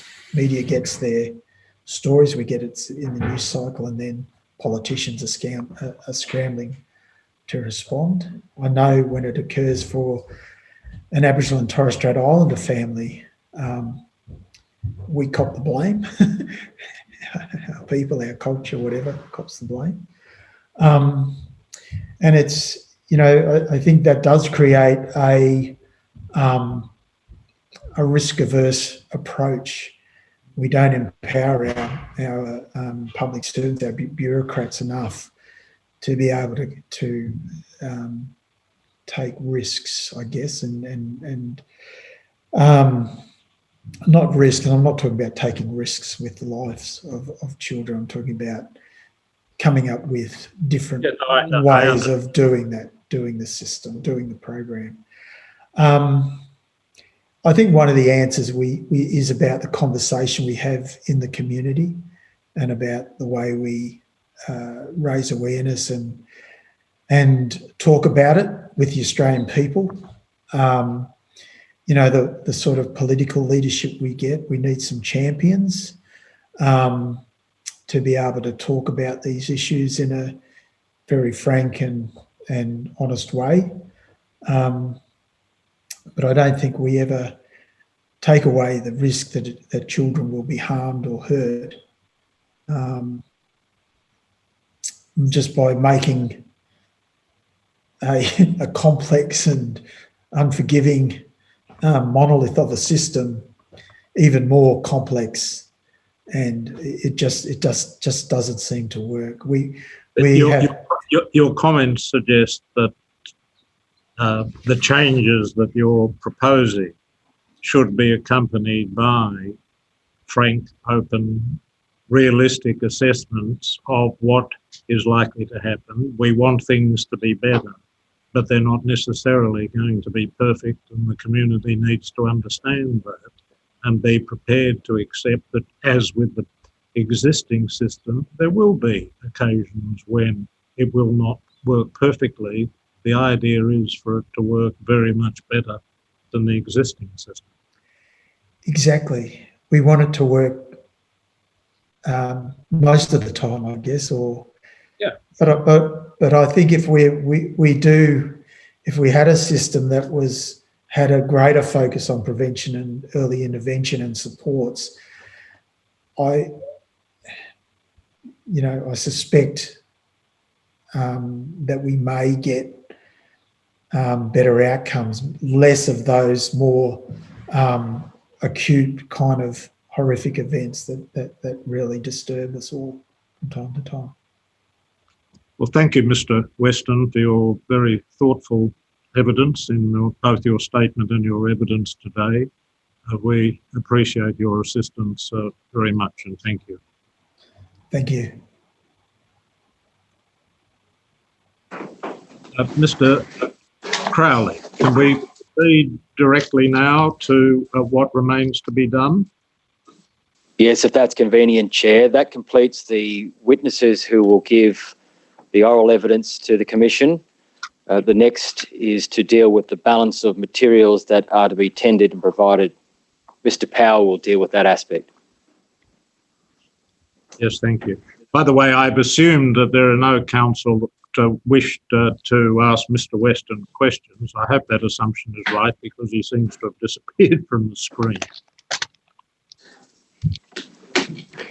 Yes. Thank you, Chair. If the Commission pleases, if I may deal with some outstanding documentary matters, and we seek to make a residual tender of documents that have not yet been tendered over the course of the week, and a supplementary tender of documents that have been provided to the Royal Commission by parties with leave to appear during the course of this week, or documents that have come to the attention of the Royal Commission in the course of this week that are relevant to the scope and purpose of this 8th public hearing. The following documents are from 2 witnesses who have provided written evidence to the Royal Commission but did not partake in oral evidence. The first is Assistant Commissioner Nicole Hucks, who is from the Northern Territory Children's Commissioner's Office. Her statement is at Tender Bundle C, tab 22. I asked to tender this statement into evidence and have it marked as Exhibit 8.25. Yes, that can be done. Thank you. Professor Claire Tilbury of Griffith University has also provided a written statement. Professor Tilbury's statement is at Tender Bundle Part F, tab 34. I asked to tender that statement into evidence as Exhibit 8.26, along with its annexures, which are at Tender Bundle Part F, tabs 35 to 50, and I seek that those be marked as Exhibits 8.26.1 to 8.26.16. Yes. Thank you. Commissioners, turning now to Tender Bundle E. During Senior Counsellor Assisting's opening statement, he informed the Royal Commission that by compulsory notice or request, written statements from every Australian state and territory on questions of data collection practices with respect to First Nations and disability status were sought. Tender Bundle E contains the statements of representatives of the state and territory child protection departments. The statement of Ms. Wood of the ACT Community Services Directorate is at Tender Bundle Part E, tab 1. I ask that that statement be received into evidence as Exhibit 8.27. Yes. The statement of Ms. Leonie Warburton, the Northern Territory Department of Territory, Families, Community and Housing is at Tender Bundle Part E, tab 2.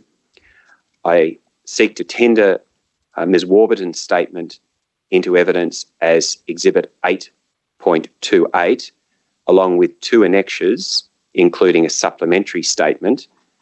They are at Part E, tabs 3 to 4, and I ask that they be tendered along with the primary statement as 8.28.1 to 8.28.2.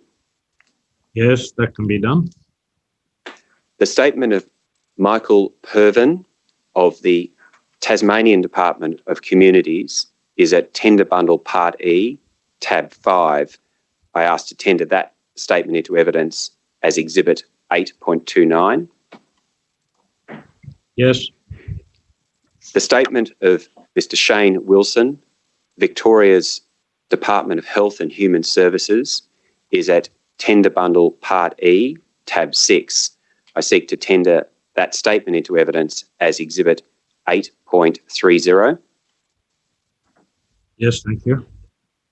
Finally, for this part, the statement of Ms. Michelle Andrews of Western Australia's Department of Communities, which is at Tender Bundle Part E, Tab 7. I ask that this be tendered into evidence as Exhibit 8.31, along with 6 annexures to the statement, which are Part E, Tabs 8 to 14, and I ask that those be also received and marked as Exhibits 8.31 to 8.37. Yes. The next documents are documents that were not correctly or fully tendered. These related to 3 witnesses, and I seek to correct the exhibit record in relation to each of them. First, Ms. Thelma Swartz. Ms. Swartz has annexures to her statement at Tender Bundle Part B, Tabs 8 to 10. I ask that those be received into evidence and marked as Exhibits 8.6.1 to 8.6.3.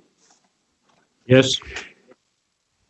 Ms. Catherine Taylor had annexure to her statement. It is at Tender Bundle D, Tab 164.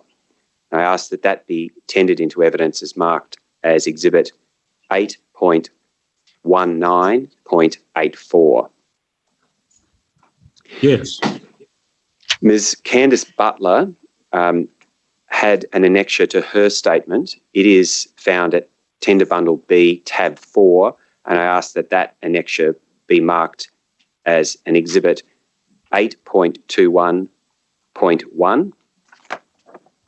Yes. Moving then to the supplementary tender of materials. This is in Tender Bundle Part G, and this relates to material that have been outstanding or have been provided to the Royal Commission over the course of this week. Dr. Tracy Westerman has a witness statement at Tender Bundle Part G, Tab 1. A transcript of Dr. Westerman's evidence was tendered on Tuesday, and that transcript was marked as Exhibit 8.4. I seek to amend the exhibits in relation to Dr. Westerman by tendering her statement and 2 additional documents into evidence. They are found at tabs 2 to 3 of Tender Bundle Part G. Could those documents be marked as Exhibit 8.4.1 to 8.4.3? Yes. There have been some further documents provided to the Royal Commission or identified by the Royal Commission during the course of the week. These documents are at Tender Bundle Part G, tabs 4 to 6, and I seek that those be tendered into evidence and marked as Exhibits 8.32.1 to 8.32.3. Yes. What are those documents, Mr. Parent? Just a general description. Those are documents that were for the purpose of asking questions of witnesses this week, and I'll have to take that question on notice in order to identify precisely those, if I may.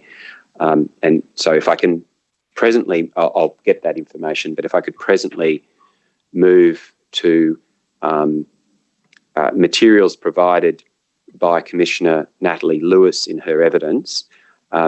This was a graph of substantiation data, and that is tab 7 of Tender Bundle G, and I ask that that document be tendered into evidence and marked as Exhibit 8.33. Yes. Thank you. And if I can take a step back, the documents that I asked to be tendered into evidence and marked as exhibits 8.32.1 to 8.32.3 were documents identified.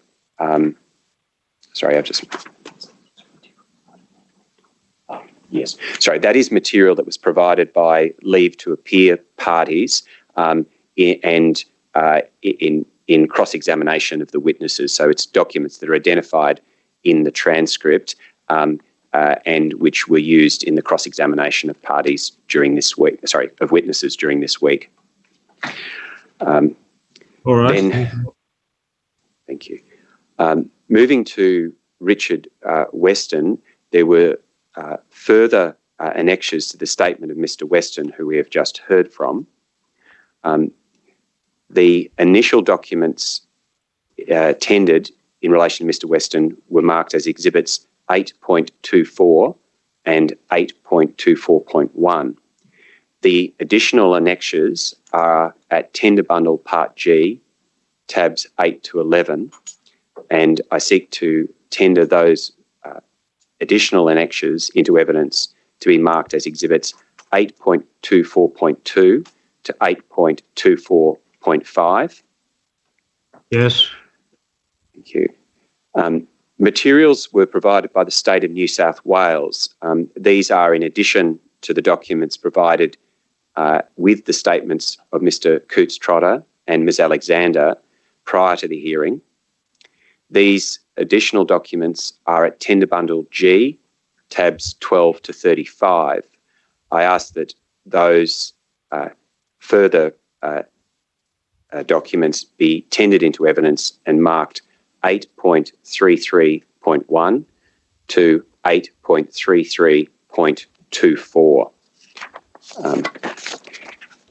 And Chair, that concludes the administrative matters relating to the tendering of additional documents.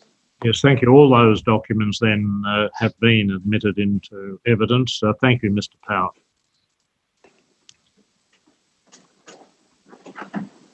Yes, Mr. Crowley.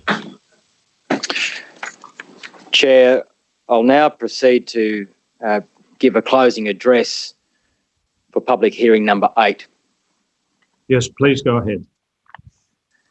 In closing this hearing, we want to thank all of the witnesses who have given their time and their expertise in order to prepare statements and to give oral evidence over the last 5 days. We particularly want to thank the 3 proud and strong First Nations women who spoke of their own experiences, Anne, Kate and Shantea. The evidence given to the Royal Commission in this hearing confirms that First Nations children are still being removed from their parents at a far higher rate than non-First Nations children. We knew this at the commencement of our inquiries. However, the focus of this hearing was not so much about confirming what is happening, but attempting to understand why it continues to happen. The evidence we have heard enables the Royal Commission to know and comprehend the complex and compounding factors that may make it more likely that First Nations parents with disability are disproportionately streamed in to child protection systems, triggering and invariably perpetuating a life cycle of traumatic impacts on their lives and the lives of their children, families and communities. And more importantly, the evidence will provide a foundation for the Commission to consider recommendations to address, amongst other things, systemic neglect of First Nations people with disability and the contribution that that makes to the overrepresentation of First Nations children in out-of-home care and in child protection systems. Some of the main themes that emerged in this hearing were statutory systems of child protection continue to fail First Nations parents with disability and their children and families. Early supports and primary prevention, rather than statutory interventions, are broadly acknowledged as being critical to ensuring that First Nations families are provided with appropriate and accessible supports and adjustments. Child protection departments are not capturing data about the disability status of parents in a way that can be reported and evaluated. Whilst legislation and policy frameworks acknowledge the Aboriginal and Torres Strait Islander child placement principle, Further active efforts are required to ensure that all core elements of the principle are actually being operationalised into practice. Superficial and passive efforts do not fulfil the purpose and intent of the principle. Structured decision-making tools used by child protection departments may operate in a biased way that identifies a higher risk for First Nations parents with disability because it is inherent in their status as First Nations people with disability that they may be more likely to experience poverty, homelessness and overcrowding, family violence and other symptoms of intergenerational trauma, which in his evidence this morning, Richard Whiston described as systemic racism. The critical importance of Aboriginal community-controlled organisations as being fundamental to the solution for overrepresentation of First Nations families in contact with child protection systems and to providing truly holistic and appropriate supports to First Nations people with disability has been acknowledged. Also, true informed involvement of parents with disabilities in decisions that are made about their children requires independent legal and non-legal support and personal advocacy for those parents. And finally, it is critical that child protection systems recognise the ability of disabled parents to be parents to their children and to provide them with the appropriate supports they need at an early stage to ensure they are not denied the fundamental right to parent and the right of their children to live with their family. In the opening of this hearing, I spoke about having had the privilege of speaking with Auntie Jenny Swan and Auntie Sue Ellen Tighe of Grandmothers Against Removal New South Wales during preparation for the hearing. In the opening, I shared a message from Auntie Jenny Swan. I'd like now to share a message from Auntie Sue Ellen Tighe about her recommendations for the Royal Commission to improve the experiences of First Nation parents with disability when they are in contact with child protection systems. Auntie Sue Ellen Tighe said the optimum thing would be for their children not to enter into the care and protection system. That's the ultimate. But for those who would be and are currently in the system, I think there needs to be a huge substantive shift in addressing caseworkers with their knowledge of disabilities, so training. The evidence in this hearing has raised significant and difficult issues that confront First Nation parents with disability. These include the lived experiences of Anne, Kate and Shontea. Anne told the hearing that she felt that her schizophrenia was used against her by the child protection system.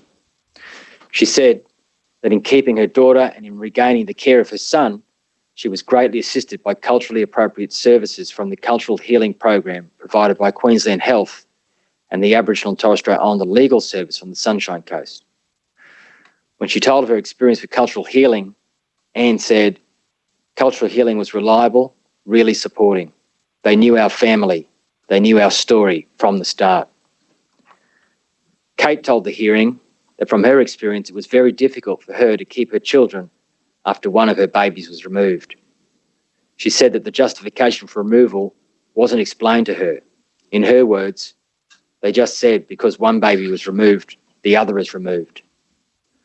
Early in her pregnancy with her fourth child, Kate reached out to Julia Wren from the IDRS for help because she was scared her baby would again be taken from her. With Kate's consent, IDRS made contact with the department and with Julia's advocacy and assistance, successfully built up a support system, which has meant that Kate's youngest child was not taken from her and she was allowed to be a parent. Shontea told the hearing that the statutory child protection system needs to change its approach to disability. She said that the system should assist parents with disability to get specialist support and to gain access to NDIS and other supports, and that the system should not make disability as the biggest threat for kids.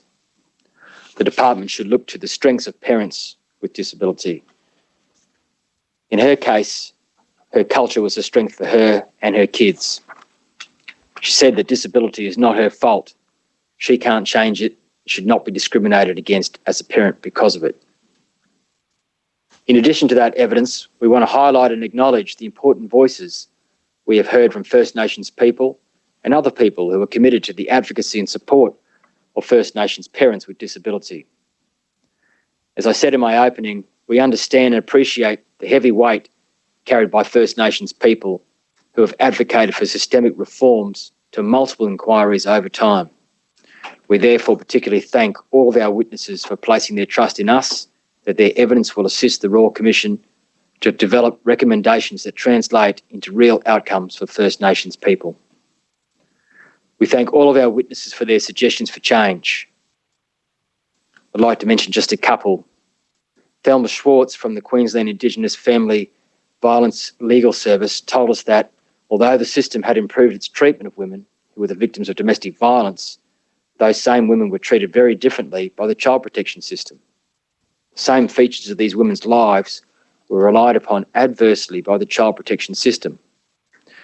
Thelma said, by coming forward and making the disclosure that you've been a victim, which is all of this advertising and the whole genesis of the Not Now, Not Ever report, this is now used as a catch-22 for this mother and used against her to remove her kids.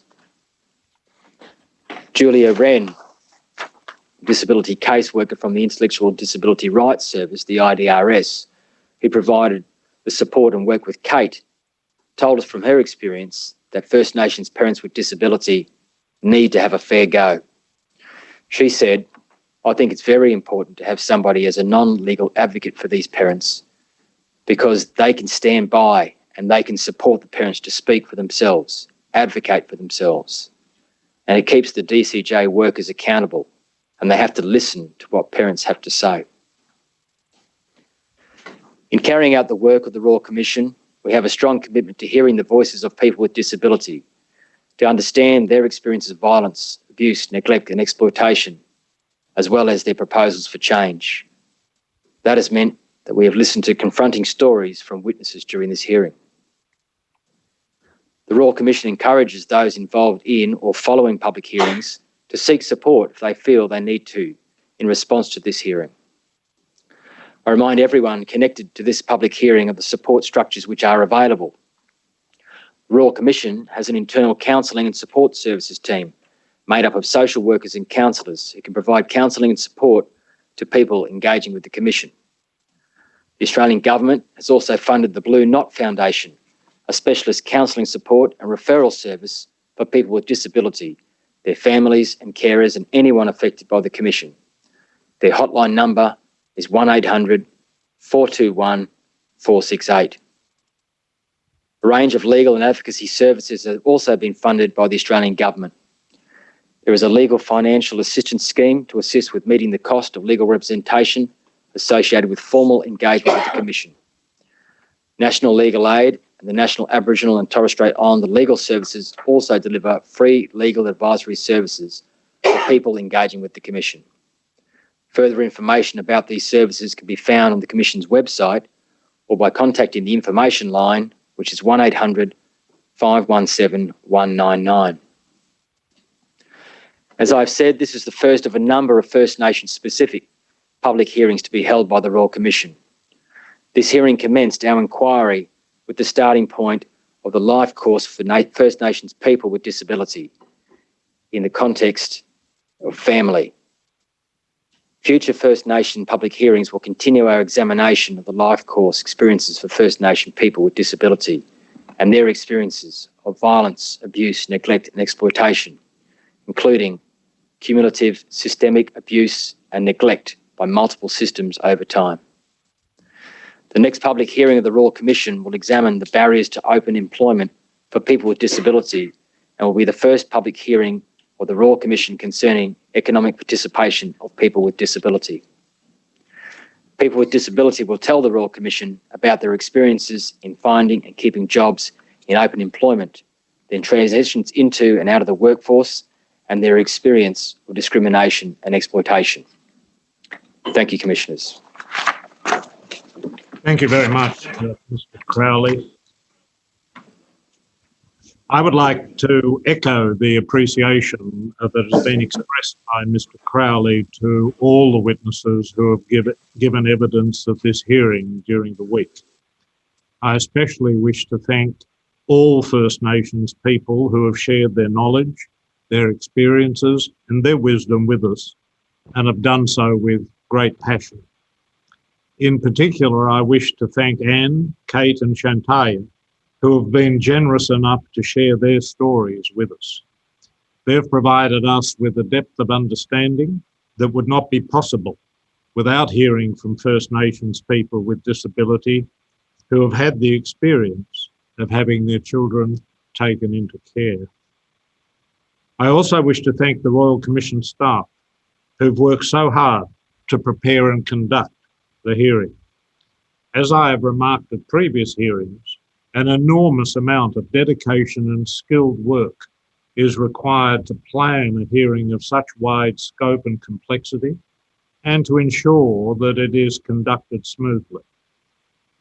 If the difficulties and burdens created by COVID-19 were not enough, the preparations for this hearing were disrupted at virtually the last moment by a cyber attack on our online court platform.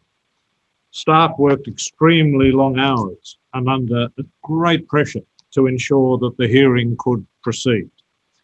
The commissioners are grateful to each and every one of you. This was not a problem that could have been anticipated any more than we could have anticipated COVID-19. We hope we don't have any more problems that we haven't anticipated. This hearing has been concerned with issues of great practical and symbolic significance for First Nations people. The removal of children from their parents, families and communities inevitably has a profound effect on everyone, a profound impact, on everyone who is affected. When First Nations children are removed from their parents, their families, their communities, it may mean not only a loss of extended family and community, but the severance of ties to culture, heritage and knowledge. As we have heard, the practice of removing First Nations children into the child protection system necessarily evokes uncomfortable reminders of the terrible trauma inflicted on the stolen generation. The starting point for this hearing is the documented and well-known gross overrepresentation of First Nations people in the child protection systems of the states and the territories. However, this Royal Commission has been directed to investigate violence against and abuse, neglect and exploitation of people with disability. Thus, our focus has to be on the impact of child protection systems on First Nations parents and children with disability. While the data is limited, as we have heard, it is clear enough that First Nations people with disability, parents, children and extended families are forced to interact with the child protection systems at even higher rates than First Nations people without disability. There is obviously a close link between the overrepresentation in the system of First Nations people generally and First Nations people with disability. Indeed, as the evidence indicates, a very large proportion of First Nations parents in contact with the child protection system have a disability, often an intellectual disability. Much of the evidence at the hearing has addressed the causes and drivers of overrepresentation of First Nations people in the child protection systems. While these are generally well understood by those who are familiar with child protection systems and by First Nations people themselves, they do bear repetition and widespread dissemination through the broader community. They include the impact of colonisation, including dispossession, forced assimilation, marginalisation, removal of children, and intergenerational trauma. The social and economic disadvantages experienced by First Nations people with disability, including inadequate housing, poor health, physical and mental, and poverty. The historical failure of child protection agencies to understand the culture, parenting practices and sensitivities of First Nations people. The impact of conscious and unconscious bias within child protection systems. Policies that are perceived with justification to be punitive rather than supportive of families experiencing difficulties. And the wholly understandable fears and suspicions held by First Nations people about child protection agencies and the threats of intervention in their lives and the lives of their families. The overrepresentation of people with disability in the child protection systems is associated with additional factors. These include the limited understanding of disability held by child protection agencies, the historical tendency to conflate disability of First Nations people, particularly intellectual disability or mental illness, with poor parenting capacity and a risk of harm to the child. Assessment criteria that allow caseworkers considerable discretion to attribute undue significance to characteristics associated with disability when First Nations people are involved. The concentration by child protection agencies on tertiary rather than primary intervention for First Nations families.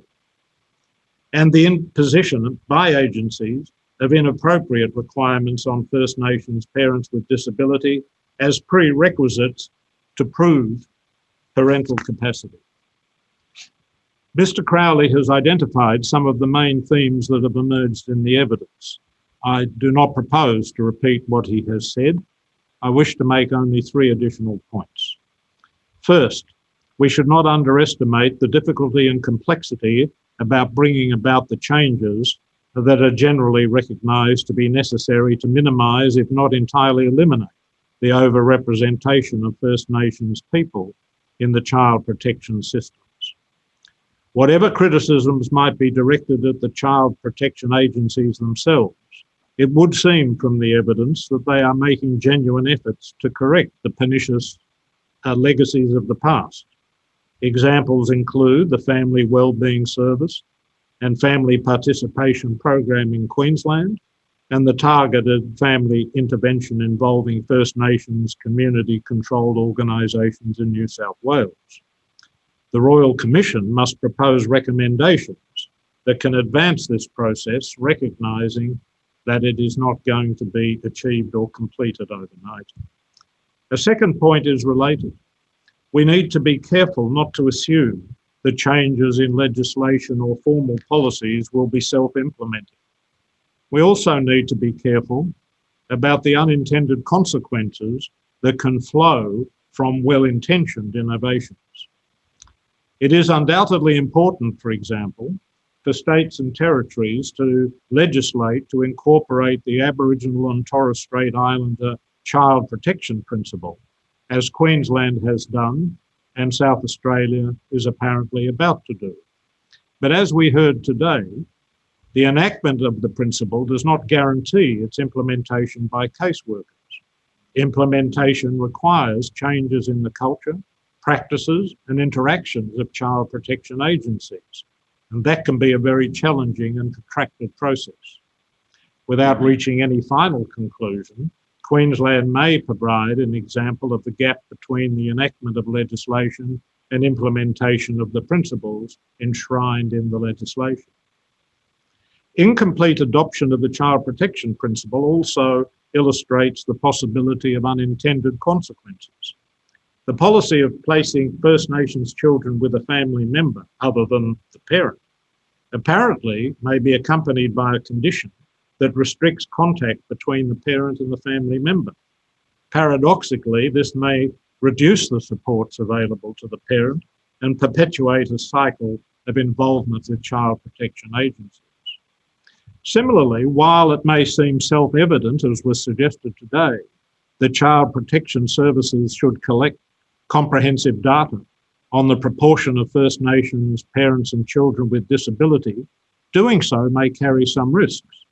Several witnesses have pointed out that the information could actually be used by decision makers to further the disadvantages and discrimination already experienced by First Nations people with disability. This is not a reason to avoid collecting data. It is a reason to ensure that data is not misused. Thirdly, while the structural obstacles to genuine reform are formidable, that does not justify reticence or timidity in proposing further changes. For example, on the basis of the evidence of this hearing, it is difficult to resist the conclusion that the tools used by child protection agencies to assess parenting capacity or the risk of harm to the child are poorly adapted to the circumstances of First Nations people with disability. There therefore seems to be a strong case for amending the assessment tools to remove the de facto presumption that disability or mental health problems are themselves risk factors or factors indicating parental deficiency, to recognise expressly cultural differences that express themselves in differing parenting styles for First Nations parents and in different ways of communicating, such as the phenomenon within First Nations communities of gratuitous concurrence. To encourage First Nations people with disability to have support people, including advocates, present at all interactions with child protection agencies. To remove the presumption that a parent who has been exposed to the child protection system is, by that fact alone, a risk to their child, or the fact is an indication of parental deficiency. And to recognise the strength of parents and families alongside risk factors in order to provide a more balanced approach to determining parental capacity or risk of harm to a child. As was said at the outset of this hearing, we understand the scepticism of First Nations people about the prospect of yet another Royal Commission or inquiry seeking to bring about the systemic changes needed to redress the trauma of the past. As I hope this hearing demonstrates, we sincerely hope that the Royal Commission will be instrumental in achieving change. With the guidance of Commissioner Mason, we certainly intend to try. Now, I think, Mr. Crowley, there are some directions to be made, and I take it there to be a draft that's been provided to me. Yes, that's so, Chair. All right, thank you. Then the directions that are to be made are as follows. One, so far as questions on notice are concerned, by Friday, 11 December 2020, any witnesses who took questions on notice during this hearing should provide their answers in writing to the Office of the Solicitor assisting the Royal Commission. These answers should be targeted and concise. And I add, as all communications by the Royal Commission are. Secondly, submissions from parties in receipt of procedural fairness letters by Friday, 11 December 2020, those parties should provide concise submissions in response, along with any additional material for the Commissioner's consideration to the Office of the Solicitor assisting the Royal Commission. 3, counsel assisting the Royal Commission will consider any additional material produced and determine if any additional steps need to be taken, and by Monday 21 December 2020, counsel assisting will tender into evidence whatever additional materials are considered appropriate.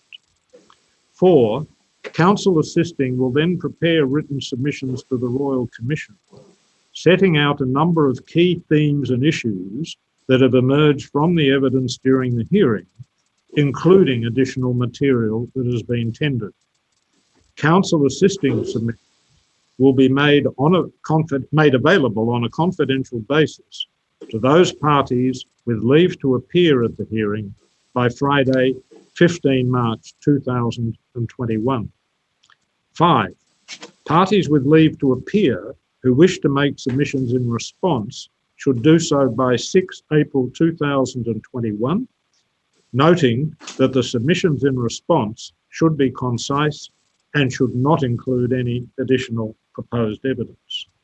6, finally, following consideration of counsel assisting submissions, along with any submissions received in response, the 4 Royal Commissioners who have sat at this hearing will prepare a short report on the hearing. That report will be made public in due course. Mr. Crowley, do they conclude the directions that should be made? Yes, it does. Thank you, Chair.